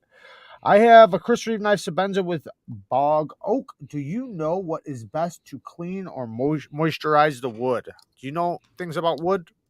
yeah. So that's bog. That stuff is super cool, man. So bog oak is Yeah. like from a bog, dinosaur era wood. Um, to clean it, I would not. First thing I would not do is fuck around with rubbing alcohol. I would just use water and some soap, like some dish soap if you really need to. But otherwise, just use like water. Just use water, a wet rag, and wipe it off, and then make sure it's real dry. Um, I like to use silicone like impregnated rags. Like I don't know, I got them for guns. I'll recommend a product that I think is fucking excellent. It's called Yeah. Rusty's Do it. Rags. Rusty's Rags, Rusty's right. dude. Rusty's Rags. Like I'm pretty sure he's still around. I just bought so many of them in the past; they last forever. But you get Okay. like a sheep hide with like wool on it, basically, and then you get this silicone liquid, and you just put it on the pad, and you wipe your stuff down with it, and it protects it. I don't know if it's food safe or not, but like for your handles, your woods, like it works great on blued guns and like Okay. rifle stocks, and Yeah. it gives it a really good like kind of wet look without looking too wet. And then you can it comes with a polishing cloth, so after you wet it down, you kind of wipe it with the polishing cloth, and it leaves like a protected, almost like matte looking gloss on it. It's Like a dope. sheen. Yeah, like a sheen. I just had really good luck with that stuff. But you can also buy silicone impregnated protecting rags like from other companies too. Like I don't know, I have a Wilson Combat 1911, and it Ooh, came with that's one. badass. Hell It's yeah. fucking, it's nice, Yeah. dude. It's Hell really yeah. nice. I So used to have and a it came Kimber. with, It was really nice. yeah. An old I school saw one, that, though. An old school one. dude. Kimber gets a bad rap, but I think it's like one of those things where you can't just say everything they make sucks. Like we can go on a tangent here. Well, Um, they say that the but newer stuff, that the tolerances got tighter, so they started having more malfunctions, and the older stuff was, they had a little bit more looser, so it was, they just lasted forever. I think that that's the thing. But anyways, go it ahead. is, and they use metal injection molded parts. They use MIM parts, which people Mm, like. God forbid it's if it's not a forged part, it must be a piece of shit. Well, it's like you can make perfectly good parts with metal injection molding. It's just they have to be made correctly. Like yeah, anything. I mean, a forged part could be dog shit if it wasn't forged correctly. like So, Damascus. right. Exactly. So with and like Kimber makes a lot of these 3-inch barrel 1911s. Those things just are extremely finicky because of the Yeah.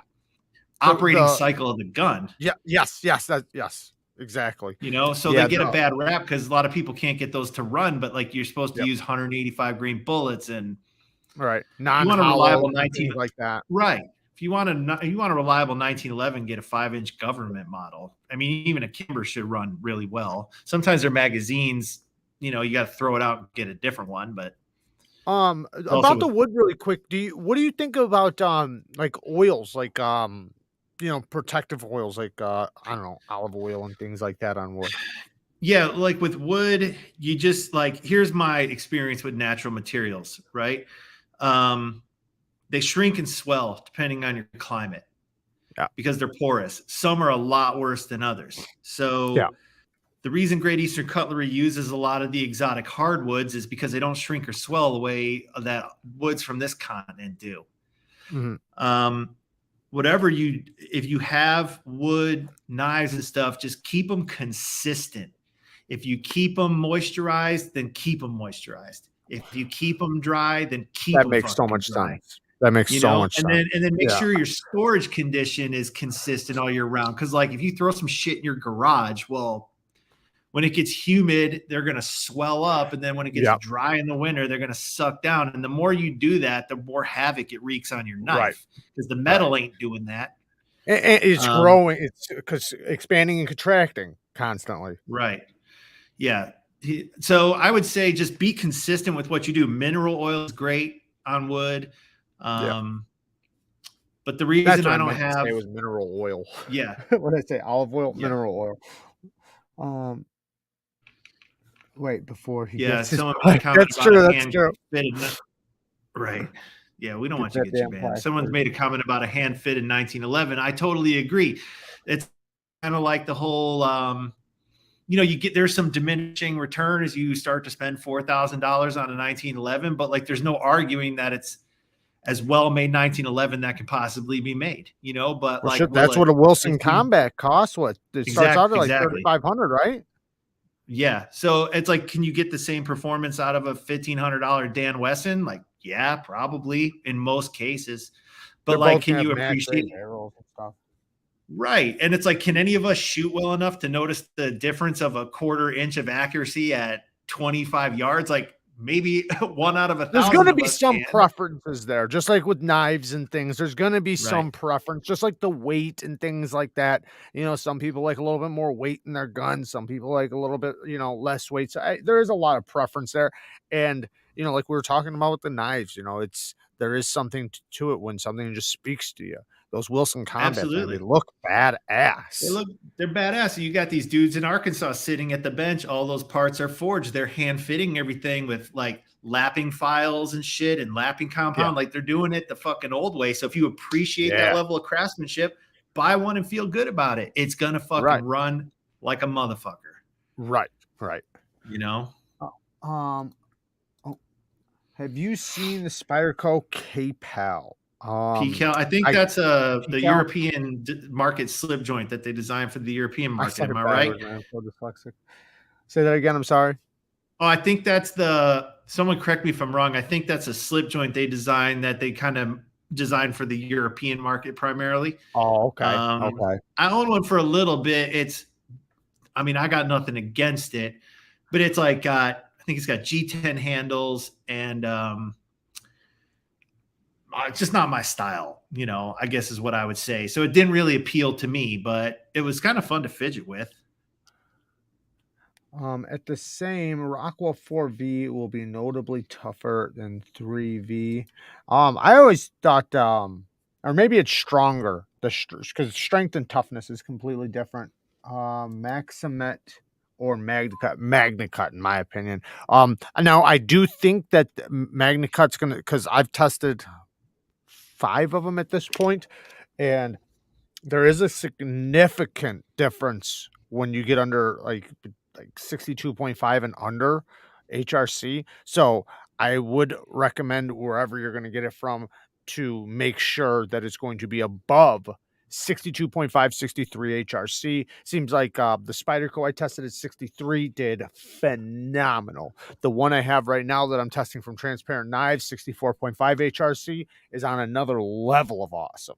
Like I'm gonna make a video about it, but it is fucking incredible. I can't even explain to you how amazing it's doing, but it has one of those deep hollow grinds we keep talking about at 10 thousandths behind the edge. So, but even the Spyderco I did, and I'm not sure exactly the HRC that Tactile knife companies running them at, but that did really good too. Now I did notice, and I said it in my video about the MagnaCut, that I didn't think it did as well as the Spyderco Mule. So I think it's just a little bit under 63 HRC.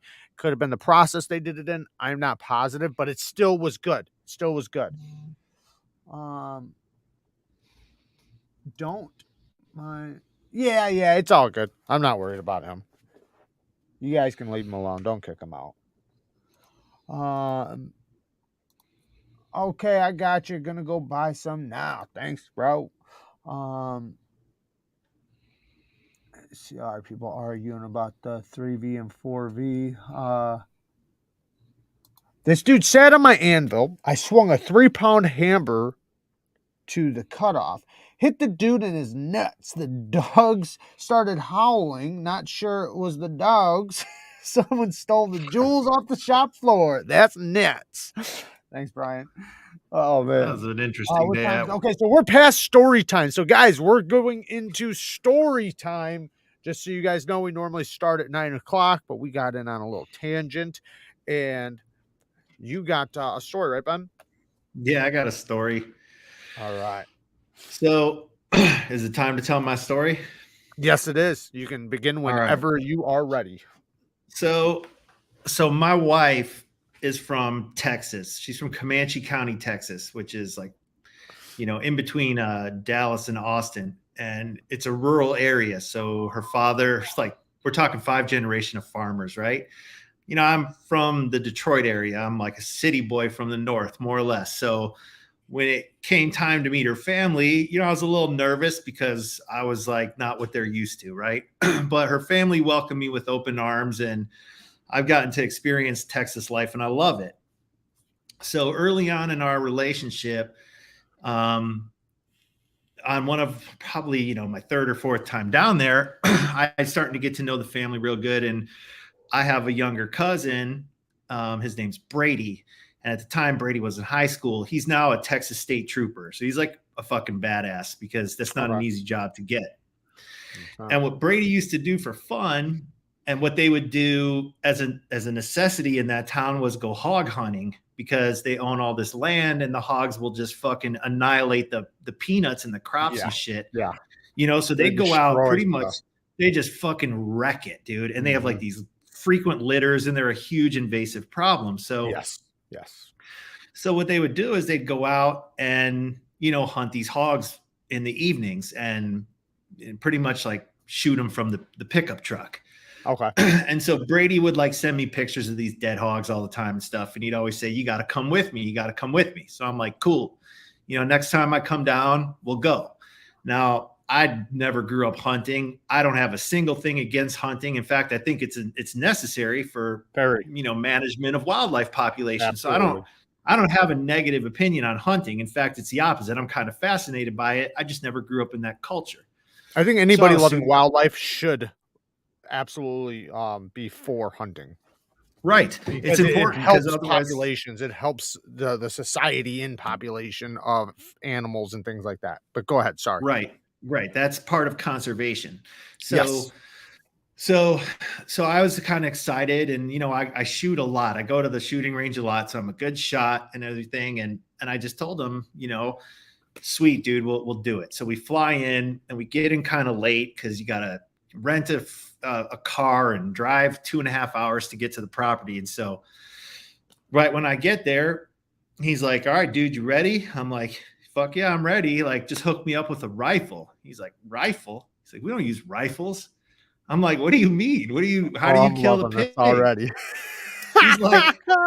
He's like, yeah, we don't use rifles. It hurts the dog's ears. I'm like, dogs? What the fuck? Dogs? What do you mean dogs? He's like, yeah. And I'm like, well, how do you kill the pig? He's like, we stick it. I'm like, what? He's like, yeah, we stick it. I'm like, with what? And he like pulls up this fucking Bowie knife, dude. And it's like, it's like a fucking 12-inch Bowie knife. And I'm like, well, hold on a second. Fuck yeah. Like, run this by me. Like, how the fuck does this work? This shit He's just got real. Shit just got really real, right? And so I'm sitting there like, you're gonna have to explain this to me. Like, I'm not following along. He's like, well, we used to shoot them from the truck. We could just get like 12 of them a night at least. He's like, they're starting to get smart, or they're starting to thin out or whatever. He's like, so now we got to rustle them out. And he's like, we just use these dogs to like sniff them out. And then you've got this bay dog, you got these bay dogs, and you got this catch dog. And the bay dogs surround the pig, and then the catch dog grabs the pig's ear and pins it down. And that's when we come running in and we fucking stick the pig. And I'm just like, holy shit, The whole time you're thinking 30 yards and all this shit. Right. Yeah, I'm thinking like, yeah, I could shoot that thing. And I'm like, am I going to have to stab it? Like, stabbing something's a hell of a lot more fucking personal than shooting something. Way more personal. Yeah. So I'm like thinking like, I can't be a bitch and be like, I won't fucking do it. Even though like, I didn't want to stab a fucking hog, You were about to shoot him 10 minutes ago. Yeah, right. Like, let me ease into some fucking stabbings, like shooting some shit first. So fucking practicing your technique. It's like, man, I practiced all week with a rifle. Right. So of course I'm not saying I won't do it, but I'm not volunteering to fucking stab it either. Right. So I'm like, okay, fuck. So we jump in his pickup truck and we drive over to his buddy's house in this like rural town, and we pull into the drive. It's pitch black out. It's like 11 o'clock at night. We pull into the driveway, and on this dude's property, there's like 5 fucking dogs outside tied to trees, just howling and barking and shit. Like they know what the fuck's about to happen. And they are ready for it, man. Yeah. And I'm just like, this is so fucking awesome. And so we park, and I'm like, okay, what are we waiting for? He's like, well, we're waiting for Rance. He's going to come with the dually. I'm like, all right. With a this dude, his with a dually pickup truck. Oh, dually. Okay. Dually. Gotcha. Yeah. So, like 10 minutes later, this dude pulls up in this fucking giant pickup truck. And in the back, there's this cage, right?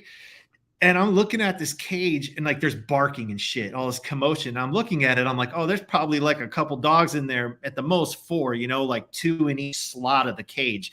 Dude opens up the fucking cages, and like 8 dogs come out of this fucking thing. Like they were shoved in there like sardines. I was like, this is so crazy, and the dogs are just going ape shit.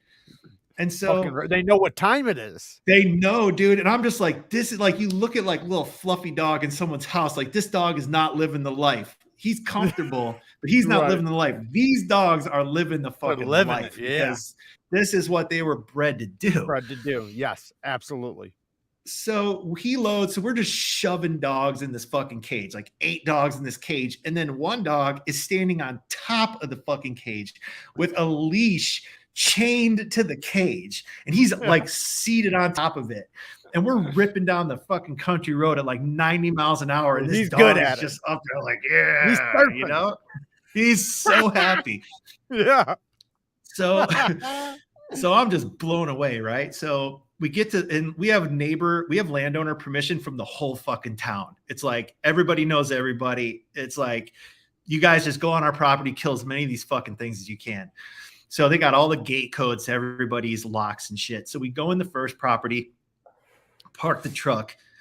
Dude opens up the cage. All the dogs jump out, and he starts like flicking switches on their collars, and the lights blinking on them and shit. I'm like, what the fuck is that? He's like, that's GPS. I'm like, GPS? We got fucking GPS? Like, this is the most barbaric shit ever, but we're like technologically advanced at the same time. I'm like, this is sick. And I'm like, how the fuck do the dogs like know what to do? He's like, they figure it out. Like they'll track around the property, and then if they don't find it, they'll come back. And he's like, sometimes there's one stupid ass dog that wanders off. We got to go get him, but most of the time they figure it out. Instincts. And sure enough. Yeah. Instincts, dude. And so we sit in the truck watching the little handheld GPS thing, and you see these like little dots going around the property line, and like 15, 20 minutes later, sure enough, they come back, didn't find nothing, load them back up, on to the next fucking property, do the same thing again. And it's like beautiful outside, dude. You can see every fucking star. We're listening to like country music. Like I'm just living the country life. Like city Hell boys don't yeah. get to do this shit. No. So we get to like the third property and one dude's asleep in the truck. Like it's probably 2 o'clock in the morning or whatever. We're watching the little screen.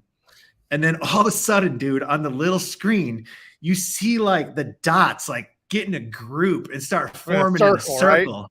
And it's like, let's go. And we just go fucking charging out of the truck in the pitch black. Ben, you got your knife.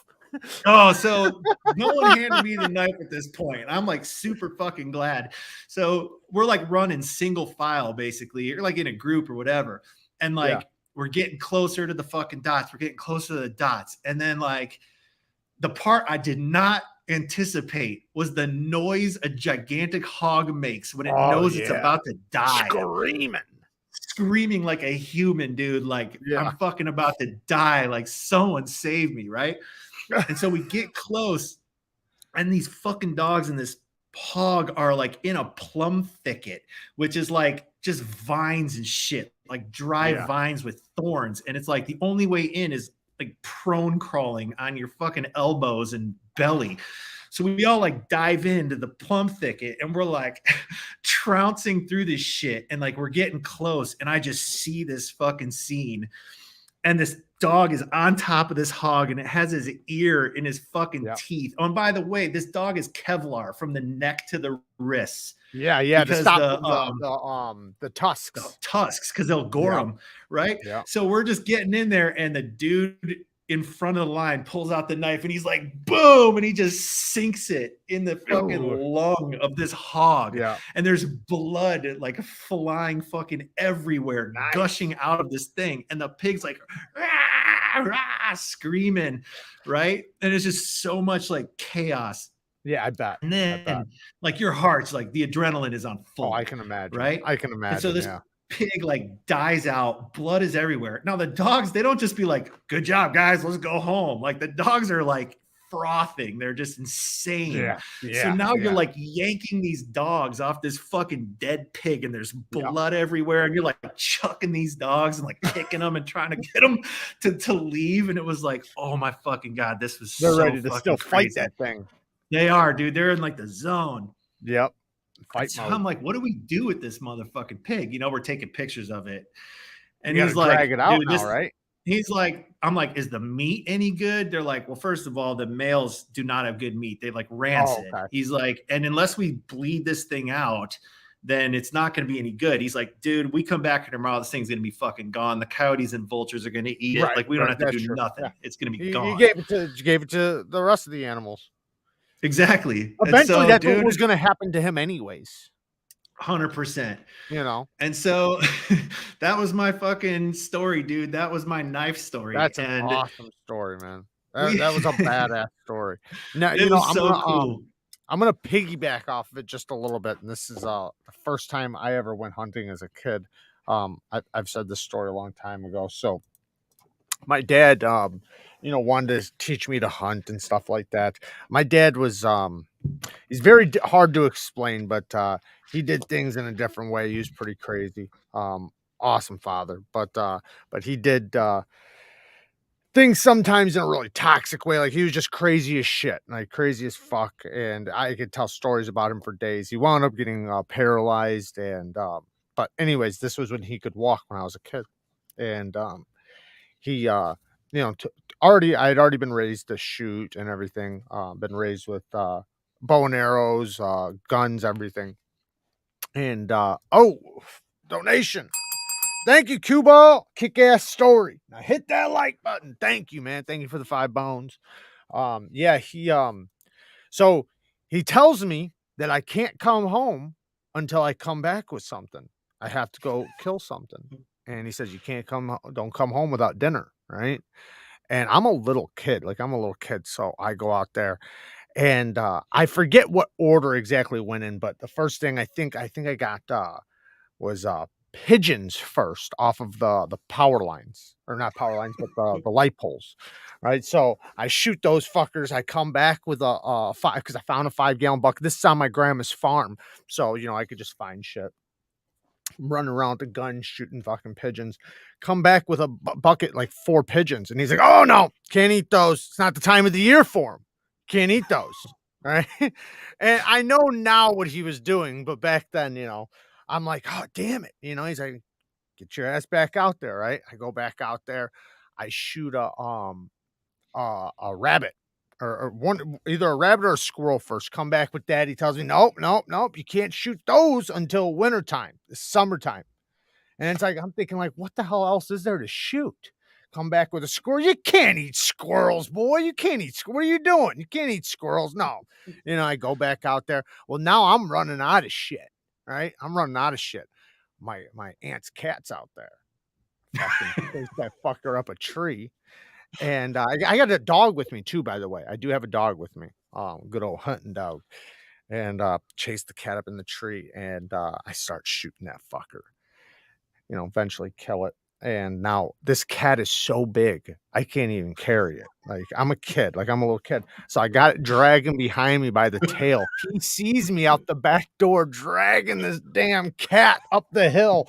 He comes out, wait, he goes, "That's your aunt's cat, you little son of a bitch. What are you doing?" And it's like, "Well, we had to eat dinner, Dad," and he grabs it and he chucks it as far as he can. He's like, "Don't say nothing to your aunt. Get inside." Oh So no. at the end, she wound up catching me like a week later. She's like, "I heard you killed my cat." Oh Somebody, no. and I was scared as shit, but she was all good with it because I think my old man told her, the story. Like, I didn't let him come back until he brought back dinner, and it just happened to be your cat. But That's yeah, it was hilarious. messed up. Um, what do we got? Let's read some of these comments. Wish y'all Oh, could that's see these funny. Arius and Hinder I got. Nice, nice. I just sharpened the Hinder or Arius today. Dr. Kitty. Have a great night. I see people are damn great story. Okay, hit the like before you leave. I blame Jared for the pre-order of my black wash stout. That's the one I got. The black wash copper carbon fiber. Awesome, awesome version. Why'd you do that to Aunt Dawn? That's my cousin. It's his mom, actually. The cat I shot. His That'd have mom's been cat. your cat, Breeze. Yeah, exactly. But was that your only hunting trip ever? One other time I went out with a friend from work, like he had just a hair. I think he'd been hunting a couple times. We went to try to kill a coyote out in the desert. It's like those things are way too fucking smart for two amateurs like us, you know. We had like AR-15 rifles. Uh-huh. I shot a fucking jackrabbit because like you could shoot those things. The thing just fucking exploded everywhere, and I was Oh, like, no I shit. didn't feel so good about that. I just Yeah, killed yeah. that thing. Like I'm like, don't send me to hell for that, you know. Right, right. So Usually when I shot them, you'd see them, you hit them because they jump like 6 feet in the air as soon as you hit them. yeah, I went Most to of the times, felt I bad think when I about got them, it was with a 22, though. yeah, I went to felt bad about shooting a coyote because those things are fucking pain in the ass, but they're Yeah. No. also, they're smart enough to not get killed unless you're really good at calling them in and not getting noticed. And we were not that. Yeah. Everything but that. Yeah, Yeah. I mean, they're survivors, right? They're out there surviving, and they're so aloof that's what keeps them alive. We used to have so many of them around my property, and they were taking out dogs, cats, everything. My neighbor came home, and that she had some kittens underneath her shed, and they're sitting there digging them out. And my neighbor across my ravine, at this old place I used to live at, they had a couple small dogs, and the night before, you heard the dog just screaming for its life, and they had gotten it from over the fence, got it over the fence, and you could just hear it, and then you heard it go quiet, and you could actually hear them gorging on it. The next Yeah. night, they got the other dog. Like, it was Oh just one, no. yeah, just one after another. But at the time, they there was a huge thing with the coyotes. They said the population in a small area, this wasn't a big area, was like over 500. Like it was a lot. And it wound up being like shoot to kill because there were so many of them that they were doing crazy shit like that. Right. Yeah, What? they're pretty plentiful here. I mean, it seems like no animal's super duper plentiful here just because it's the desert. So it's like it's not like when I go back to Michigan and there's like woodchucks and shit and Yeah, fucking raccoons and deer everywhere. And right. it's like animals here, they kind of like lay low until they go out to eat. But there's some crazy shit here in the desert. Probably Like more at walking nighttime, on, right? oh yeah, nighttime and early in the morning. Yep. Yeah. Yep. And I had a fucking bobcat walking around on my fence. I guess it was like in the summer, so I wonder if he's gonna come back around again. He'll fuck your dog up good. Yeah. I got one time in Missouri. Missouri, I got one. That knife, Kara just drew it. It's just a drawing. It's no like real knife. It's just something she drew up one night. It's actually that's not the original knife. The original knife is like the one you can see it right up in the corner right there. That's the original logo. If you look up in the corner right there, you can kind of see it. Anyway, well, my thing's blocking it, but it's a cleaver. She drew it one night, but that was the original one, and we kind of go back and forth. It just kind of depends. If you look at my actual logo, the cleaver with the hole in it, that's the original logo. I don't know I forget where the buoy one came from. I think it was just some different drawings she did. Keelan Fiend says, I came face to face with a coyote once walking between cars at night, about 6 feet. We both backed away, having surprised each other. One of the oddest experiences. Me and Kara, when we were in Colorado, a bear fell out of a tree next to us while we just slid like it was too heavy for the tree and slid out right next to us while we're on this trail. And then I'm like face to face with it within like 4 feet, 5 feet. And I was basically telling Kara, like to back up. And I was just gonna stand there because I'm the guy. Obviously, I'm the one who's gonna fuck his ass up if something happens. But I could see that he was scared. So I just stood my ground and stood there, and you could see him like his arms are like still halfway around the tree, and he's like looking this way. And I took classes for dogs or animal psychology and shit, so I could tell he was looking for a way out. That's what he was doing. He was like literally looking for like where could I run? He don't want to turn his back on me, but he also doesn't want to face me. So he's like looking for a way out. And so I just slowly backed up without turning my back on him so that he felt the space. I started giving him space, like you're fine. And then he wound up wandering off. He wasn't really big, but it was like the day before that we saw a massive one on the road, a massive bear. I had a group of 3 red foxes walk right up to me on a golf course in Scottsdale. They Yeah. must have been domesticated. I used to have a pet raccoon. That fucker'd walk up to anybody. I've told stories about that guy. Um, In the area he's talking about where all those golf courses are, they have free rules about like how the land can be developed, so they keep as much of it in a natural state as possible so Mhm. that animals have like clear ways to move around and you're not Yeah, fucking with their habitat. yeah. The flip side of that is you're going to see some crazy ass wildlife in those areas. And I haven't seen any red foxes here. They're definitely here. We have a shit ton of javelina that you'll see out there, like these desert pigs and owls and roadrunners and quail and all kinds of desert shit, scorpions, snakes. Yeah. Right, right. Yeah, I used to be really into reptiles. Oh, speaking of foxes, in the same trip, the Colorado trip, I actually fed a fox right out of my hand, a wildlife fox. It was a fox. He kept coming to the cabin every day, or it was a female. I could tell she probably had cubs. You could see she had like the den fur, from like laying in the den, where they have like missing hair, not from mange. You could tell it wasn't mange, but like she had like den fur, right? Um, and so she was probably pretty hungry, and she kept coming by and looking for food around the cabin. And so I started like luring in. And I know you're not supposed to feed the wildlife, but I did. There's actually a little video of it on our Instagram from like a long time ago. Kara recorded me feeding it.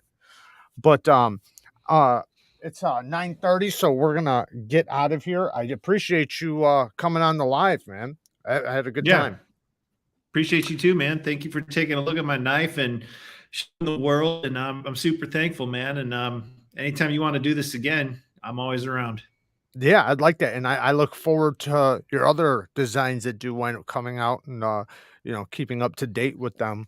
If somebody, Cue Ball, can you possibly link his Instagram and his site, Jack Wolf Knives, in the chat so people can go and not only follow him on Instagram, but you can keep up with the website so you know what's going on, see which knives you like. And right now he's got the Sharpshooter coming first. We'll take one look at it really quick before we head out. So if you look at the site, you can see there are, if you go to the site, you'll see all the other designs. This is the one that is coming first. And you guys can also, if you didn't see it, I have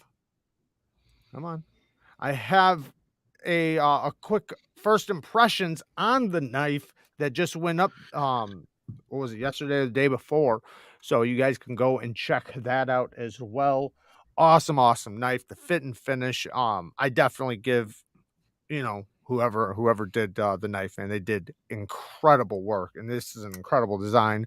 I love the deep hollow grind. I'm going to keep screaming about that because it's not too often we see full hollow grinds, and it's something that I've screamed about since I started the channel, how much I love not only deep hollow grinds, but how much I want to see full hollow grinds, and you just don't see it. You don't see that. There's a couple questions I'll answer real quick. I saw in Yeah, the no, go chat. ahead. Someone asked where I'm from in Michigan. I'm from Farmington Hills, which is a suburb of Detroit. He asked if I play euchre. I used to play it every single day with my friends. My dad But of course, loved after I euchre. moved out here, I don't have anybody to play with. So it take me maybe an hour or so to kind of remember all the old tricks. But I love that game. So someone asked me that. Yeah, And then my dad someone was a said, huge euchre fan. I fucking love that game, man. We used to play so much. Like we got to the point where we could like stack the deck and like read each other's body language and shit. Yeah, Like yeah. we played so much. It was obnoxious. Kind of like the people would hold them. They same Right. way, man. They do it so much that they can just see the body language. Fiend, thank you for the 5 bones, man. Thank you so much. Oh, and here's the links right here. That is Yeah. On the website, there's a website. newsletter at the bottom. If you guys want to sign up for that, I don't blast you with a shitload of email. I know that's annoying, but I'll make drop announcements, 2 to 3 emails a month and let you know what's coming out. So that's a real good way if you don't spend a lot of time on Instagram or Facebook to know exactly what to expect. And if you are on Instagram, here is the Instagram page right here. Yep. Yeah, no, it's good to. I tell people all the time, man, because there's so many times people will tell me like, "Oh man, I missed that," or "I wish I could have got one." It's like, well, man, we've been talking about you get on the email list. Right. You get so many opportunities. Get on the email list. That way, you will know right when something drops. You'll know ahead of time. They'll keep you up to date. So definitely get on the email list. Ben, Someone man, asked thank you, man. where the name, you got it real quick. Someone asked where the name Sharpshooter came from. The shape of that knife, the pattern, those are historically called gun stocks. So gun stock, Sharpshooter. And thank you, Jared, for the opportunity to be here, dude. I appreciate you. Oh man, it was my honor, man, and I'd love to have you back on, and especially as time goes on and more designs come out, man, it'd be awesome. I definitely want to get more in hand. I there's a couple designs that are in your catalog, man, that are just, to me, like they speak right to me, man. So let's Thanks, see if there's buddy. Great any talking more. with you tonight. Thanks for tuning in. Appreciate you. Is I'm in Phoenix. Yeah, I'm in Phoenix. Thank you, Thanks, Dennis. Thank you. Yeah. Great show, Jared. Just making sure there's no extra questions before we take off. Sometimes right when I click off, there'll be like an important question. I'll be like, "Oh, I feel so bad." All right, Oh, guys, we're Justin. heading out. Justin Thank just you jumped guys. in. Oh, OCD for EDC. Shout out to him. Go and follow his channel. He's doing Yeah, awesome stuff Justin's over one of there. my dealers. So if you guys want to support a small business and an awesome He sells you dude, dope, huh? I'm yep, just joking. he's my Iowa Connect. Yeah, to connect. All right, guys. I love you guys. Thank you guys. Thank you to everybody who supports. Thank you to everybody who uses my sharpening service, all the patron members, everybody who's a Bang Gang Squad member. Thank you to all the people that donated tonight. Thank you to everybody who hit the like button, everybody who chatted with us in the chat, and everybody for showing up. I love you guys. Peace.